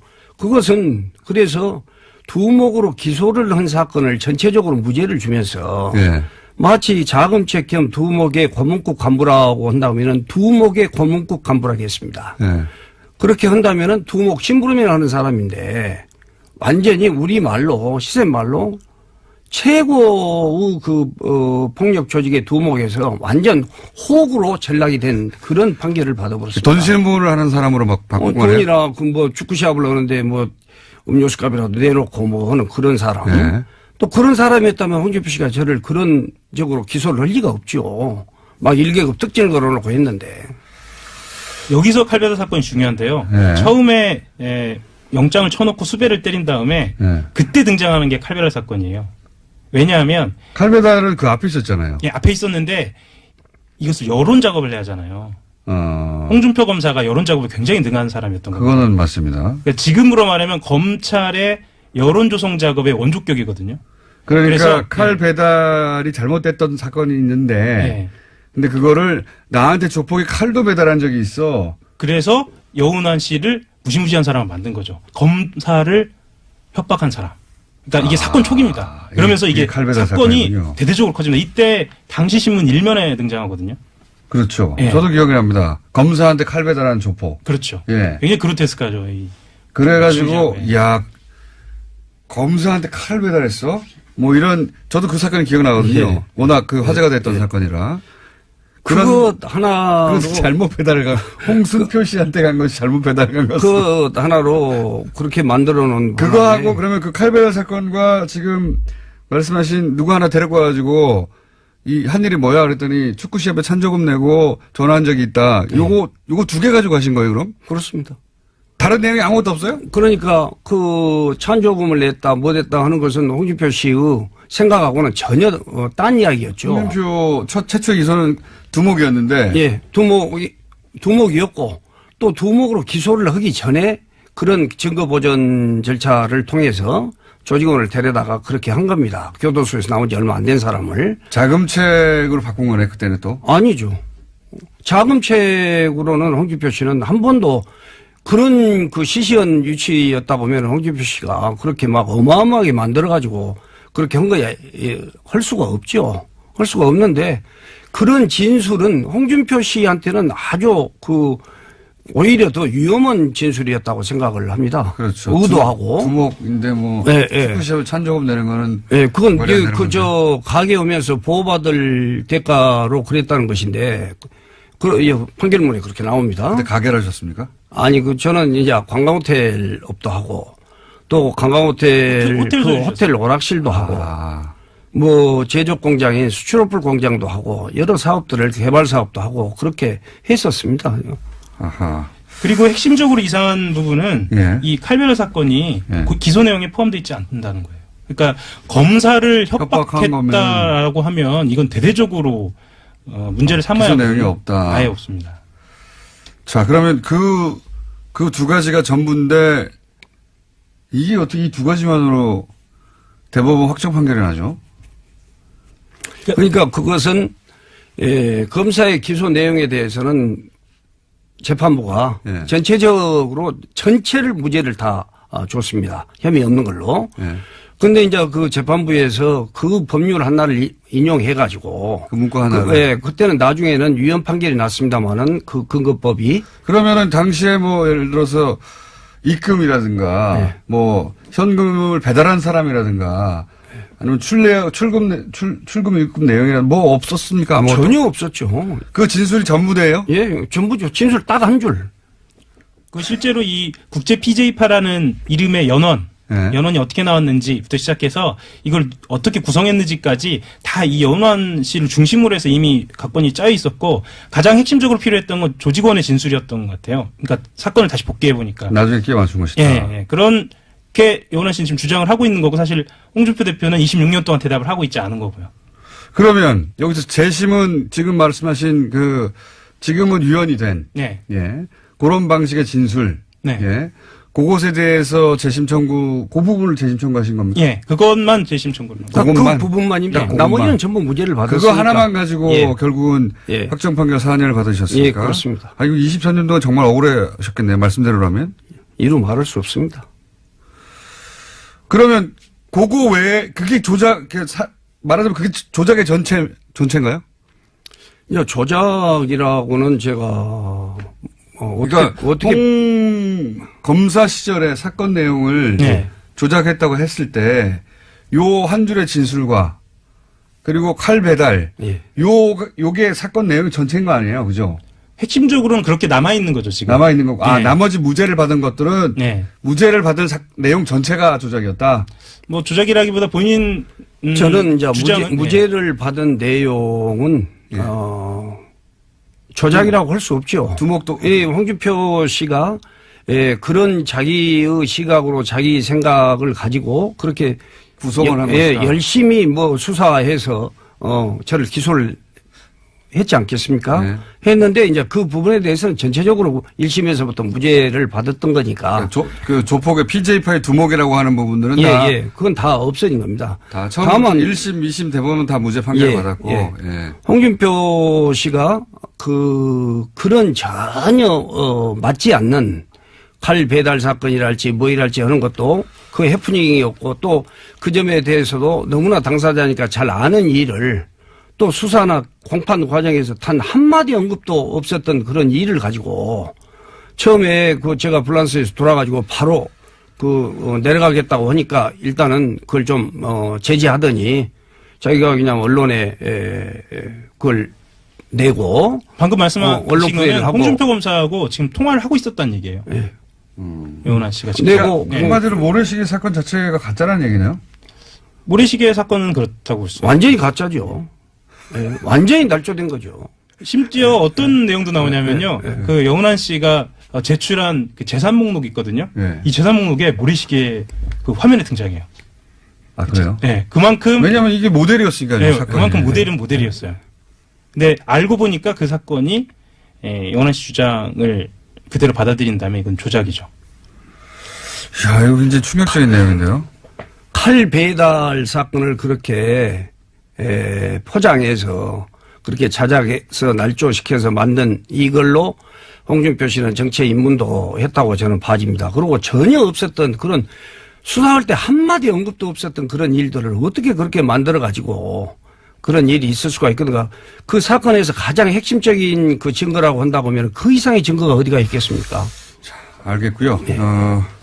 오늘은 여기까지 듣고요. 네. 저희가 홍준표 대표, 혹시 홍준표 대표 반론 청구 지금까지 홍준표 대표는 이 사안에 대해 실제로 이게 책이 나왔거든요. 네.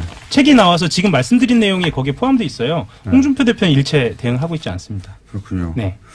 저희가 한번 예, 뉴스공장에서 한번 반론을 해보겠습니다. 예, 반론을 요청을 하실지는 모르겠는데 지금 용원한 씨 주장대로라면 그동안은 이제 재심을 청구 못 하셨는데 지금 재심 청구하시면서 밝히는 이 내용이 충격적이거든요. 사실은.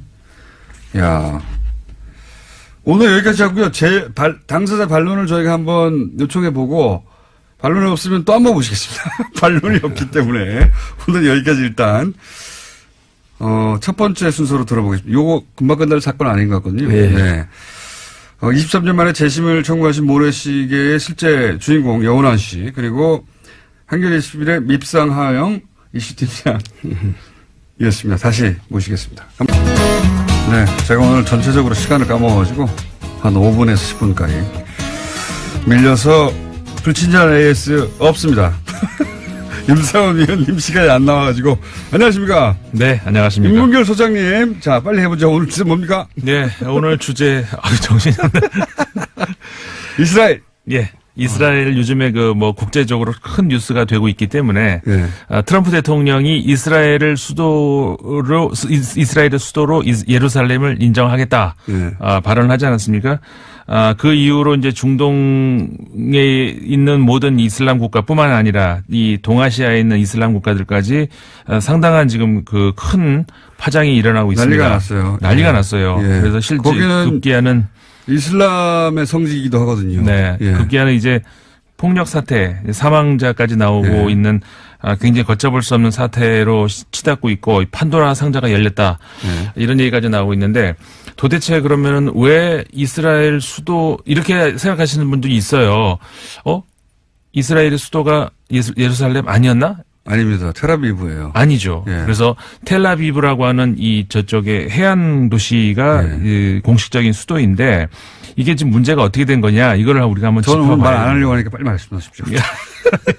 그래도 오늘 다 얘기를 끝낼 것 같지는 않아요. 또 하면 됩니다. 네. 다음 주에 또 하면 되니까. 네. 그러니까 이게 사실 우리가 이 코너 우리 처음 시작할 때부터 이스라엘 얘기를 했었죠. 맞습니다. 그러니까는 그 지역에 팔레스타인 지역에 이스라엘과 팔레스타인이 거의 동시에 들어왔는데 이스라엘이 점령을 했죠 처음에. 그래서 1000년 동안을 이제 지배를 했습니다. 근데 그 이후로 이스라엘이 그 지역에서 이제 떠나죠. 네. 그러면서 그 이후로 2000년 동안을 팔레스타인이 지배를 하죠. 그러다가 이스라엘이 1949년에 48년에 건국을 하죠.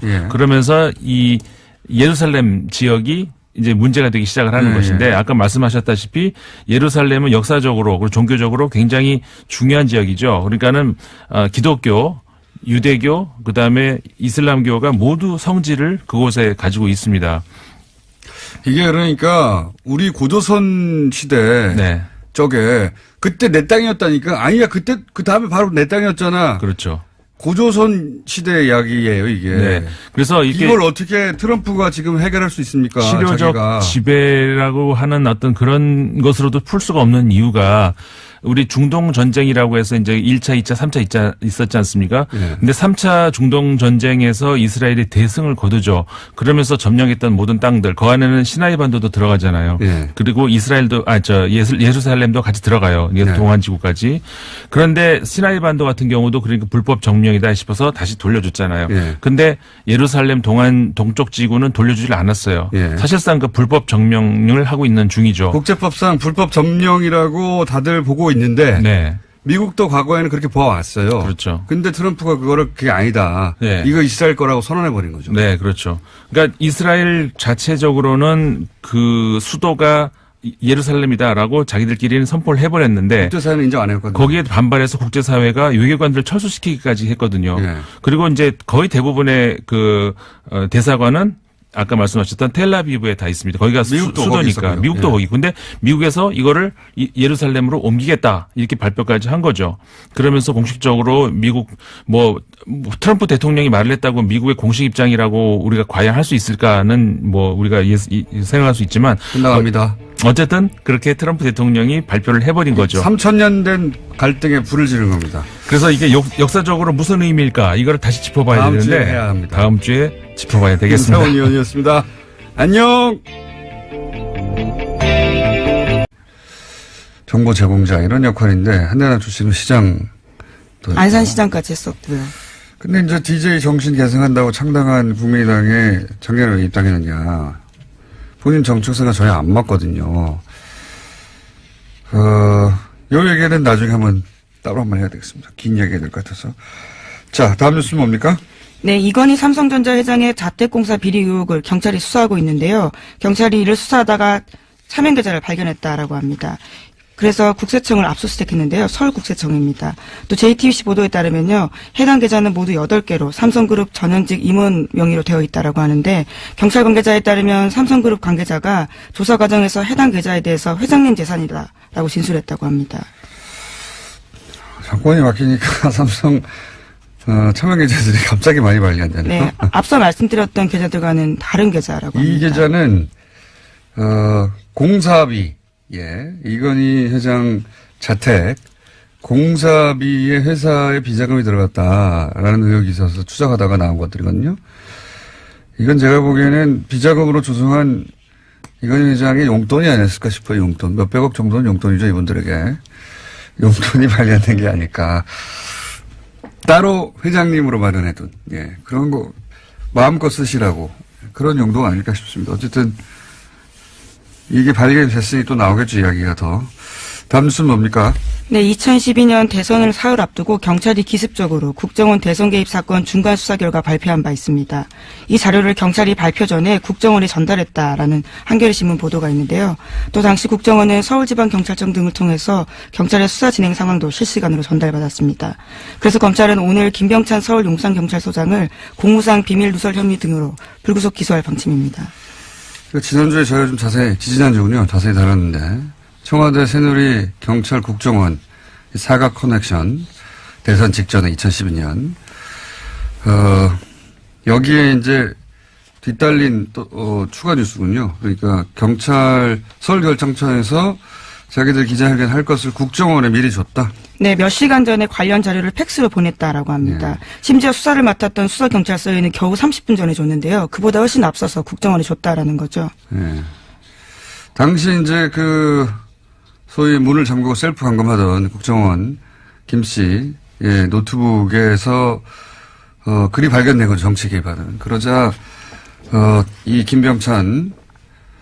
당시에는 서울청 수사 2계장이었습니다. 네, 이 수서경찰서에서 수사를 하던 김병찬. 예, 서울청에서 수사했었는데요. 예. 소장이 그게 안 나오도록 검색어를 줄여서. 그렇죠. 범위를 줄였습니다. 그러니까 실제 검색어가 안 나왔다고. 그러니까 나온 검색어를 피해서 안 나오는 단어로 검색하도록 만들었다는 얘기죠. 예. 이러고 나서 이제 국정원의 명예가 실추되고 그 직원 인권이 유린됐다고 민형사상 책임을 묻겠다고 했었죠. 곧바로 그런 보도자료 낸 바가 있는데요. 정말 겨우 이번에 드러나서 공소시효 하루 전에 검찰이 기소하게 됐다라고 합니다. 그렇군요. 이건 그때도 다 의혹이 충분히 있었는데도 다 넘어갔었죠. 이제 밝혀지는 겁니다. 자, 다음 뉴스는 뭡니까? 네, 지난주 금요일에 최승호 신임사장을 맞은 MBC가 노서공동으로 해직자 6명의 복직을 선언했습니다. MBC 보도국 간부와 메인 뉴스 앵커도 교체가 됐는데요. 반면에 노종면 YTN 기자는 노사 간 적폐청산 협상이 결렬되자 보도국장직을 거부했습니다.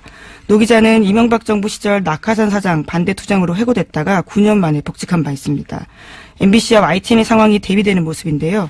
또 KBS 같은 경우에도 새노조가 역대 최장 파업을 이어가고 있습니다. 현재는 집행부가 단식도 하고 있는 중입니다.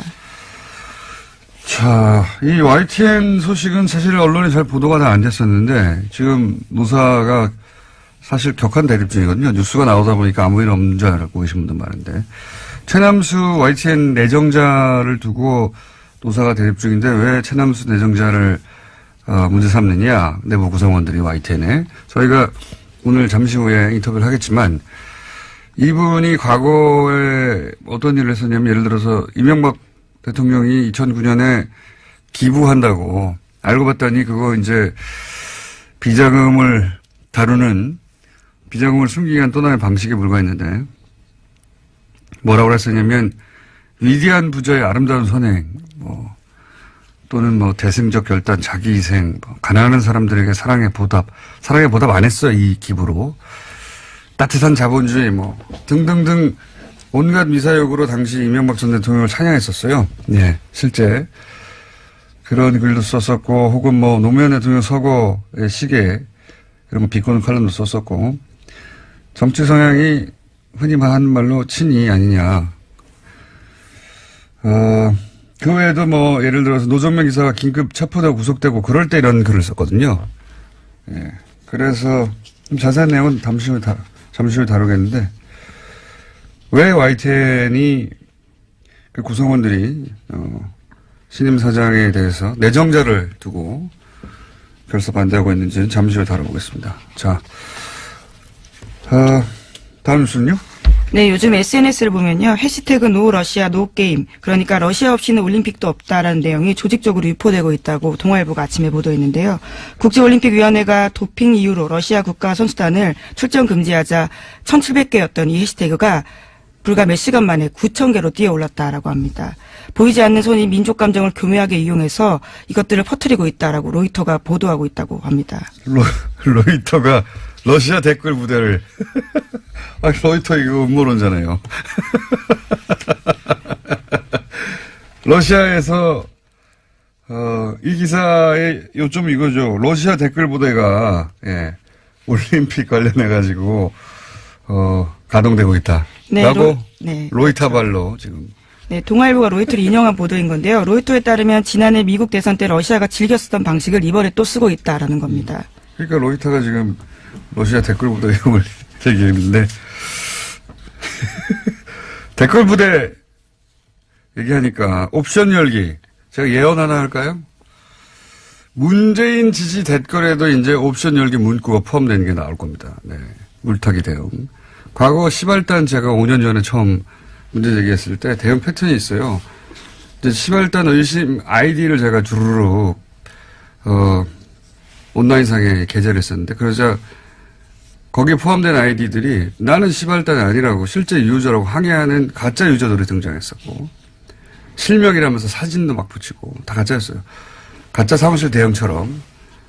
그리고 문재인도 댓글 부대에 있다. 이런 얘기 있었거든요. 물타기로. 이번에도 예언합니다. 이제 문재인 지지 댓글에 옵션 열기가 포함된 그런 댓글들이 나올 거예요. 예. 똑같은 대응 방법. 그거 외에도 별로 쓸 게 없거든요. 한번 검색해 보세요. 그리고 캡처해 주세요. 다 그거 옵션 열기 문구가 있는 문재인 지지 댓글인 척 하는 것도 댓글 부대입니다. 잘 캡처해 주시고. 그리고 자기가 실제 유저라고 항의하는 댓글 유저들도 옵션 열기 들어가 있는 문구. 그거 내가 단순 실수한 거다. 또 댓글 부대입니다. 실명이라고 등장하는 사람들도 댓글 부대입니다. 옵션 열기라는 문구가 들어간 댓글과 아이디를 일제히 대량 삭제했거든요. 이건 중앙 통제를 의미한다. 단순히 실수했는데 뭘 아이디를 다시 줍니까? 예. 그런 아이디와 댓글이 이제 나중에 증거로 쓰일 수 있는 걸 우려한 거죠. 이게 노년층 댓글 알바 실수 가능성이 얘기했는데 이건 사람을 전제로 얘기할 때고 프로그램의 존재 가능성도 있습니다. 여기 네, 이번 러시아 같은 경우에도 자동 프로그램 가동시켰다라고 합니다. 이런 걸 보시라고 하거든요. 예. 매크로 혹은 매크로는 일종의 작은 프로그램 스크립트고 봇은 이제 독립적인 하나의 프로그램이에요. 이런 가능성도 있는 댓글 자동화. 네, 2012년 댓글 부대 당시에도요, 봇 프로그램을 사용했던 적이 있었습니다. 네, 이번에도 그런 봇 프로그램 가능성이 있는데, 그래서 프로그램 얘기한 건데, 그건 다음에 다뤄야 될 것 같습니다. 예, 시간이 오늘 미니가 하나 있어가지고 여기까지 하겠습니다. 시사인의 김은지였습니다. 감사합니다. 네, 바로 이어서 저희가 2주 전에 신광열 수석 부장판사에 대한 비판 여론에 전국 법과대학 교수의 성명서 관련 기사가 있었고 이 기사에 대해서 회원수가 400명이 넘는 이 사단법인의 성명서가 홈페이지에 올라와 있지 않다. 그리고 서명한 사람들의 명단이 없다. 예, 그런 이게 어떻게 된 거냐 의혹을 제기했었죠. 그 이후에 전국 법과대학 교수의 이호선 회장과 저희가 연락이 닿아서 사전 서명 동의를 받았냐 하는 질의에 문자나 메일로 사전 동의를 받았다라고 답을 받았고 그래서 그럼 그 명단을 요청했는데 개인 정보라며 거절하셨기 때문에 그리고 이제 그러면 동의한 사람들 말고 회원 명단을 줄 수 있겠느냐. 근데 회원 명단도 거절하셨기 때문에 저희가 이제 소속 교수들을 누가 소속된지 알 수가 없잖아요. 예. 어렵게 수배해서 한 분을 오늘 연결해서 어떤 일이 있었는지 들어보려고 합니다. 대구대학 법과대학의 윤재만 교수님 연결됐습니다. 안녕하세요, 교수님. 예, 안녕하세요. 반갑습니다. 예. 그 전국 법과대학 교수의 회원이시죠? 지금 그 전국 법과대학 교수회가 어떤 단체인지 홈페이지를 통해서는 활동량이 거의 없어서 알 수가 없어서 여쭤보는 건데 어떤 단체입니까? 예, 전국 법과대학 협의회는 2009년에 네. 법과대학들이 대학이 구성원입니다. 저도 그때 학장이었기 때문에 대학이 구성원이다. 예. 예, 참여 멤버였어요. 예. 처음에 구성 멤버죠. 예. 그런데 이 2015년에 예. 전국 법과대학 교수회가 예. 구성원이 법과대학 교수들로 바뀌어가지고 이렇게 결정을 해요. 예. 그래서 이 구성원이 바뀐 거죠. 법과대학이 구성원이었는데 예. 법과대학 교수들이 구성원으로 어쩌면 일종의 질적인 변화를 가져온 건데요. 어떤 의결 절차를 거친 거니까. 그리고 이 법과대학 전국 법과대학 협의회가 전신 예. 이게 사법시험 존치, 예비시험 제도 도입 등 예. 로스쿨 제도 개선을 위한 목적으로 이게 설립된 거라서 예. 그 목적은 그대로 가지고 간다고 보고요. 예. 구성원들이 동의해가지고 묵시적인 동의죠. 오늘에 이렇게 된 겁니다. 알겠습니다. 처음에는 대학으로 그러니까 로스쿨 문제 제기를 한 대학들 모임으로 시작됐다가 나중에는 구성원들이 교수회로 바뀌었다. 네. 예. 알겠습니다.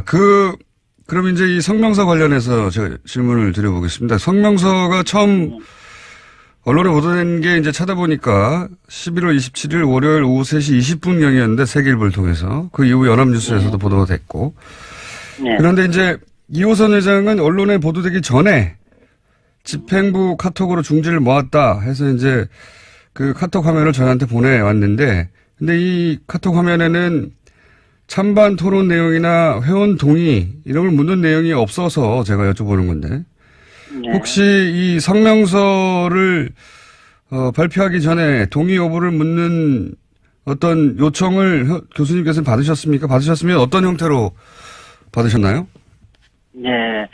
우선 그 이호선 회장이 얘기한 카톡으로 중지를 모았다 이 얘기는 네. 회원 교수들의 의견을 물은 게 아니고요. 예. 회장, 부회장 등 집행부 논의를 했다는 얘기입니다. 집행부 내부에서. 구성원들의 의견을 수렴했다는 얘기가 아니에요. 회원들 의견을 물었다는 얘기 아니에요. 이호선 회장이 2016년 11월 11일 대통령 후 이선 후퇴가 바람직하지 않다. 예. 이 얘기는 그 당시에 이선 후퇴 해야 된다는 게 굉장히 강하게 이제 여론이 그렇죠.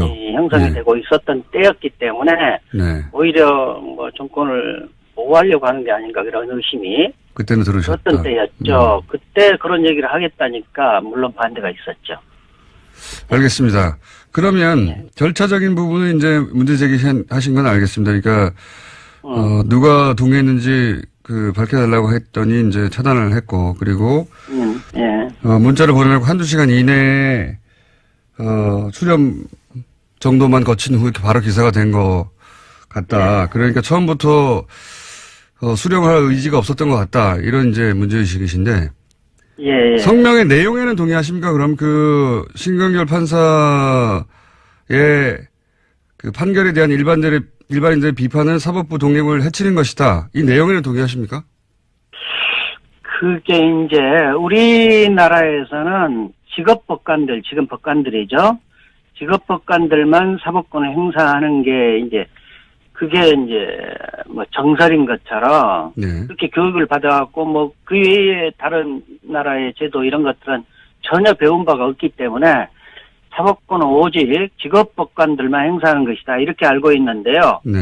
독일 등 외국에서는 직업법관들만 사법권을 행사하는 게 아니라 깜짝 놀랄 만한 일인데요. 일반 시민들도 예. 직업법관들과 함께 동일한 권한을 갖고 뭐 독일 참심제라든지 명예법관제 이런 거 보면은 동일한 법관과 동일한 그 권한을 갖고 일반 시민들이 참여를 해요. 사법권 행사에. 예. 그렇기 때문에 우리나라에서는 직업법관들이 이제 정관들, 학연, 지연, 혈연 이런 등에서 흔들리고 특히 자신들 승진 때문에 대법원으로부터 흔들려가지고 법관이 독립적이지 못하고 자의적으로 사법권을 행사하는 게 문제죠. 이 신강렬 판사도 우병우와 같은 대학 연수원 동기이고 같은 지역 출신인데 좁은 그것도 지역 출신인데 보통 사람이라면은 공권 행사에 흔들릴 만큼 많이 가까운 사이죠. 그런데도 일반 시민들이 납득이 안 가는 결정까지 했기 때문에 의심을 하는 것이거든요. 예. 우리나라가 외국처럼 직업법관과 일반 시민이 구석적 의심을 하는 사법참여 민주주의 국가였다면은 신강렬 판사가 갖고 있는 뭐 대학 연수원 동기 등 학연이나 지연의 영향을 차단할 수 있었을 텐데 뭐 그런 제도가 없기 때문에 영향을 받았을 것이라고 국민들이 의심을 하는 것이죠.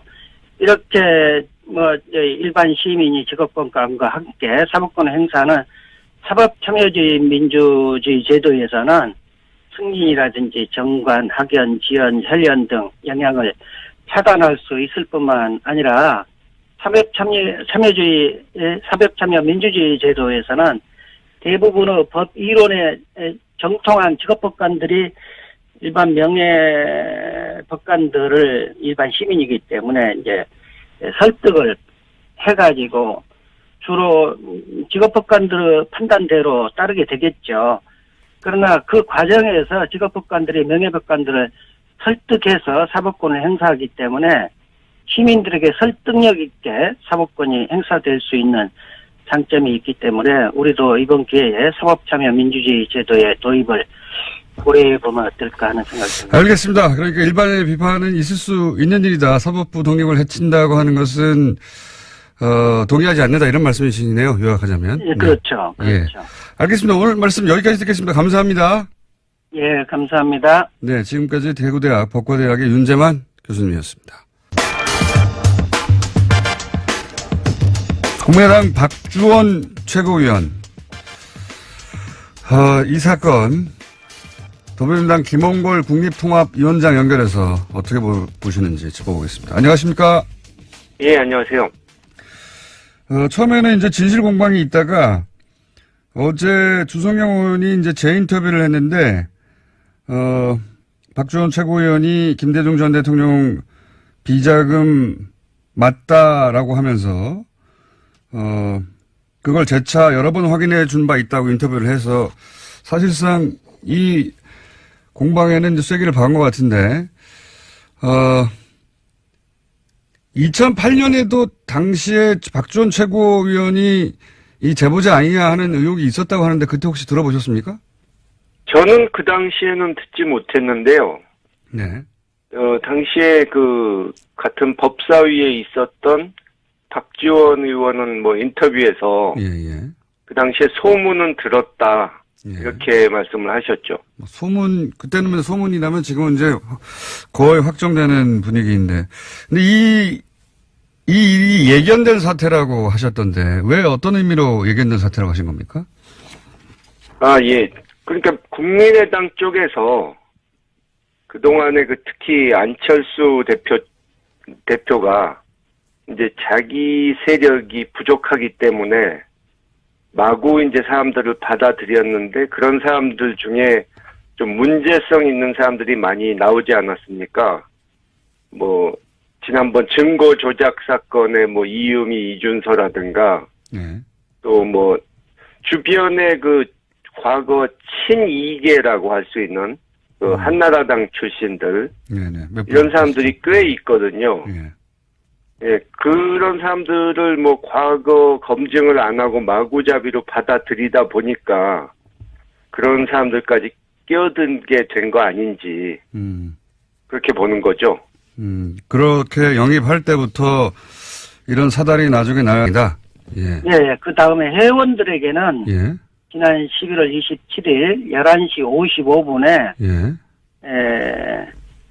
사법부의 독립을 해치는 자제되어야 한다. 뭐 성명초안.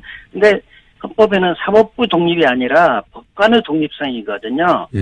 이 표현도 좀 잘못된 건데 어쨌든 사법부의 독립을 해치는 행위는 자제돼야 된다. 이런 성명서 초안과 함께 의견을 주면 수렴하겠다. 예. 이런 휴대폰 문자가 왔어요. 아, 문자가 왔다. 예. 문자가 왔어요. 예. 근데 저는 12시부터 오후 4시 45분까지 강의가 있었기 때문에 예.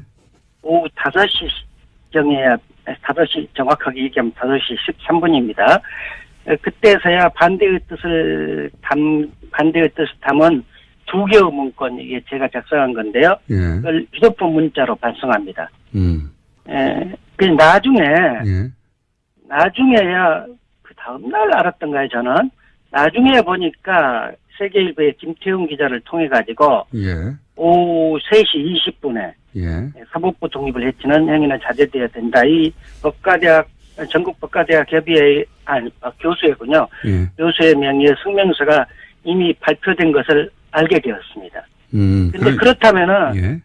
김태훈 기자님도 그 기사를 작성해야 되고, 또 데스크 검토도 있어야 되고, 그 시간이 한두 시간 걸린다고, 최소한 예. 잡아가지고요. 예. 본다고 한다면은, 400여 명 이상이 되는 전국 법과대학 교수들의 의견 수렴을 위해서 겨우 1시간 내지 2시간밖에 걸리지 않았다는 건데, 예. 이건 물리적으로 불가능하죠.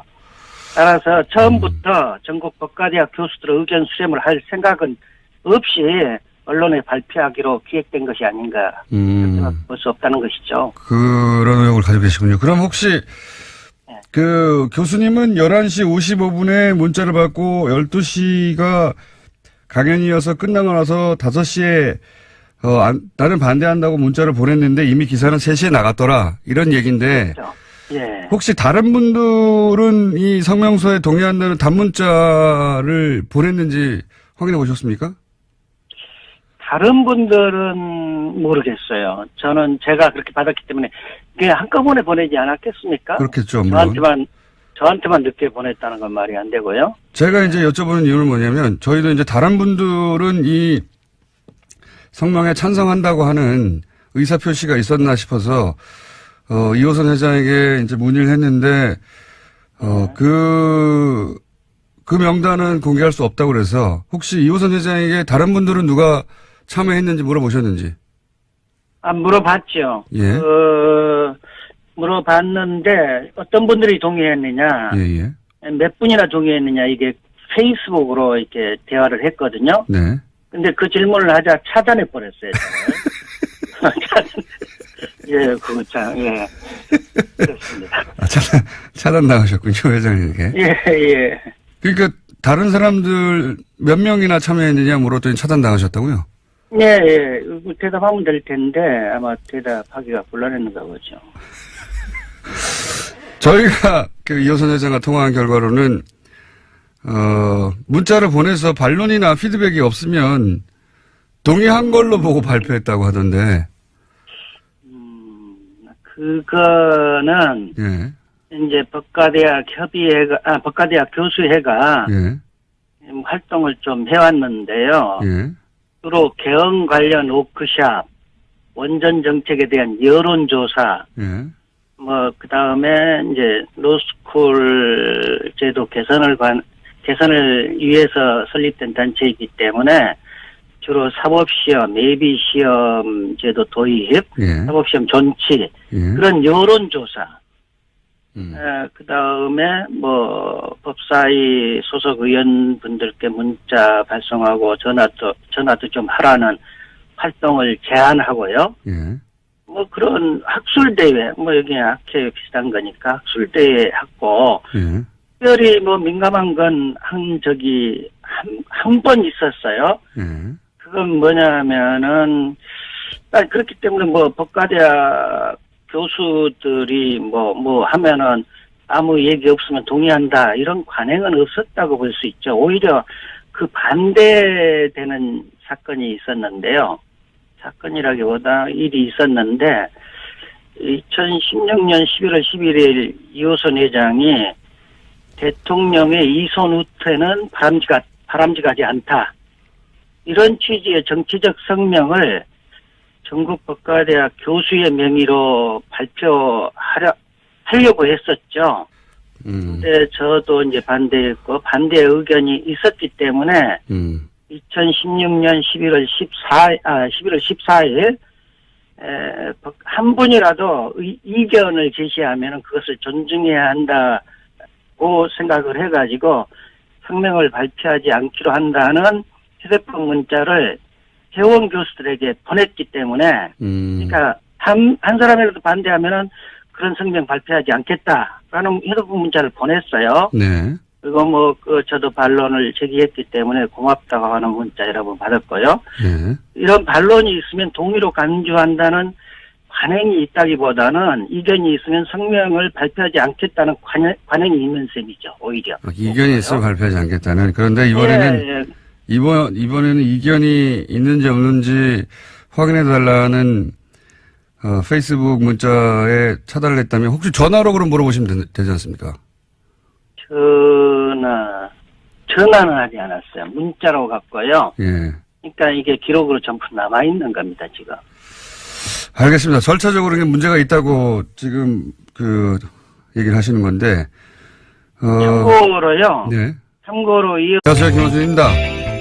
지난 9월 트럼프 대통령이 긴 가스관이 북한의 형성 중이다, 유구합니다 라고 했다는 연합뉴스 기사 기억나십니까? 알고 봤더니 주유소의 길이 길다, 경제 제재로 북한이 물자 부족을 겪는다는 의미인데 이걸 트럼프가 문 대통령의 러시아 가스관 구상을 싫어한다고 의혹을 했었죠. 그런데 연합뉴스에서 이번엔 이런 보도를 했습니다. 윌리엄 페리 전 미 국방부 장관이 한국과 일본은 독립적 핵전력을 더 선호한다고 했다.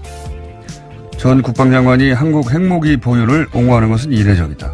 이 연합기사를 윌리엄 페리 본인이 SNS로 직접 반박했습니다. 자신이 실제 한 말은 이렇다는 겁니다. 나는 한국이나 일본의 핵무기를 배치하는 것이 바람직하지도 필요하지도 않다고 생각한다. 그러나 그럼에도 그 나라들이 독자적인 핵을 갖는 것보다는 미국 핵 배치가 낫다. 그러니까 한국 핵무기를 옹호한 게 아니라 거꾸로 한국의 핵무장을 반대한 겁니다. 이게 정반대로 전술핵 재배치, 자체 핵무장, 최근 보수정당의 주장을 뒷받침하는 워싱턴발 뉴스가 된 겁니다. 이 정도 되면 워싱턴발 연합뉴스 무슨 의도가 있는 거 아닌가요? 김원준 생각이었습니다.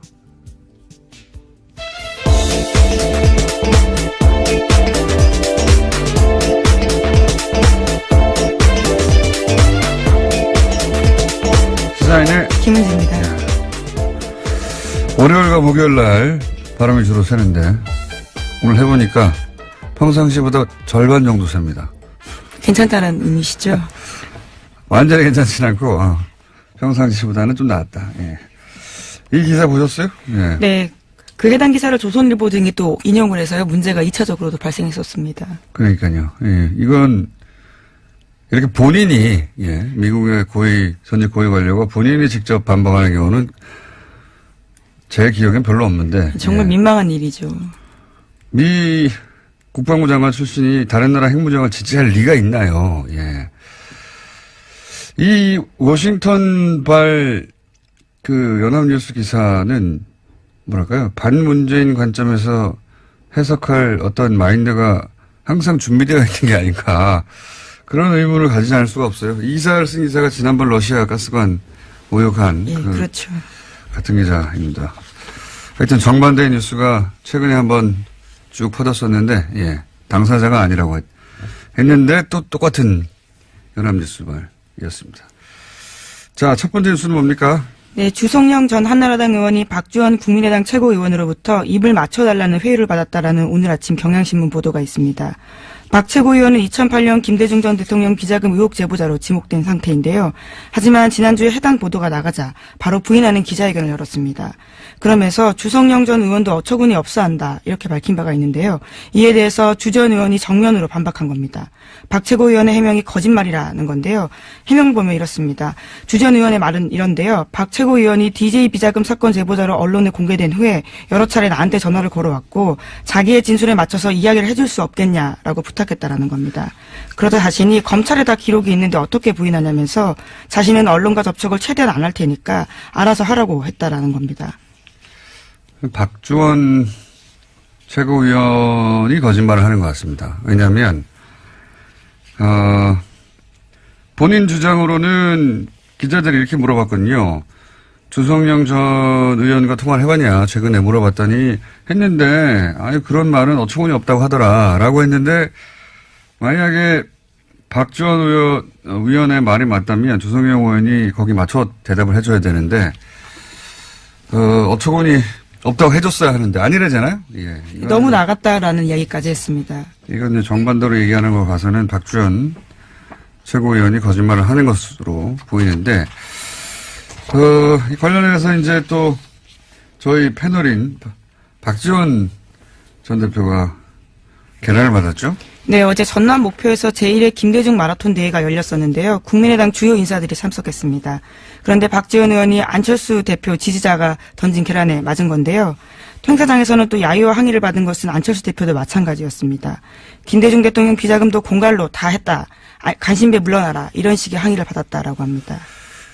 주말에 뉴스들이 크게 보도가 됐는데 이 박주원 사건 효과가 뭘까요? 예. 흔히들 안철수 통합 드라이브에 제동이 걸린다. 이렇게 이제 보도하잖아요. 저는 사실 반대로 봅니다. 안철수 대표는 계속 가거든요. 예.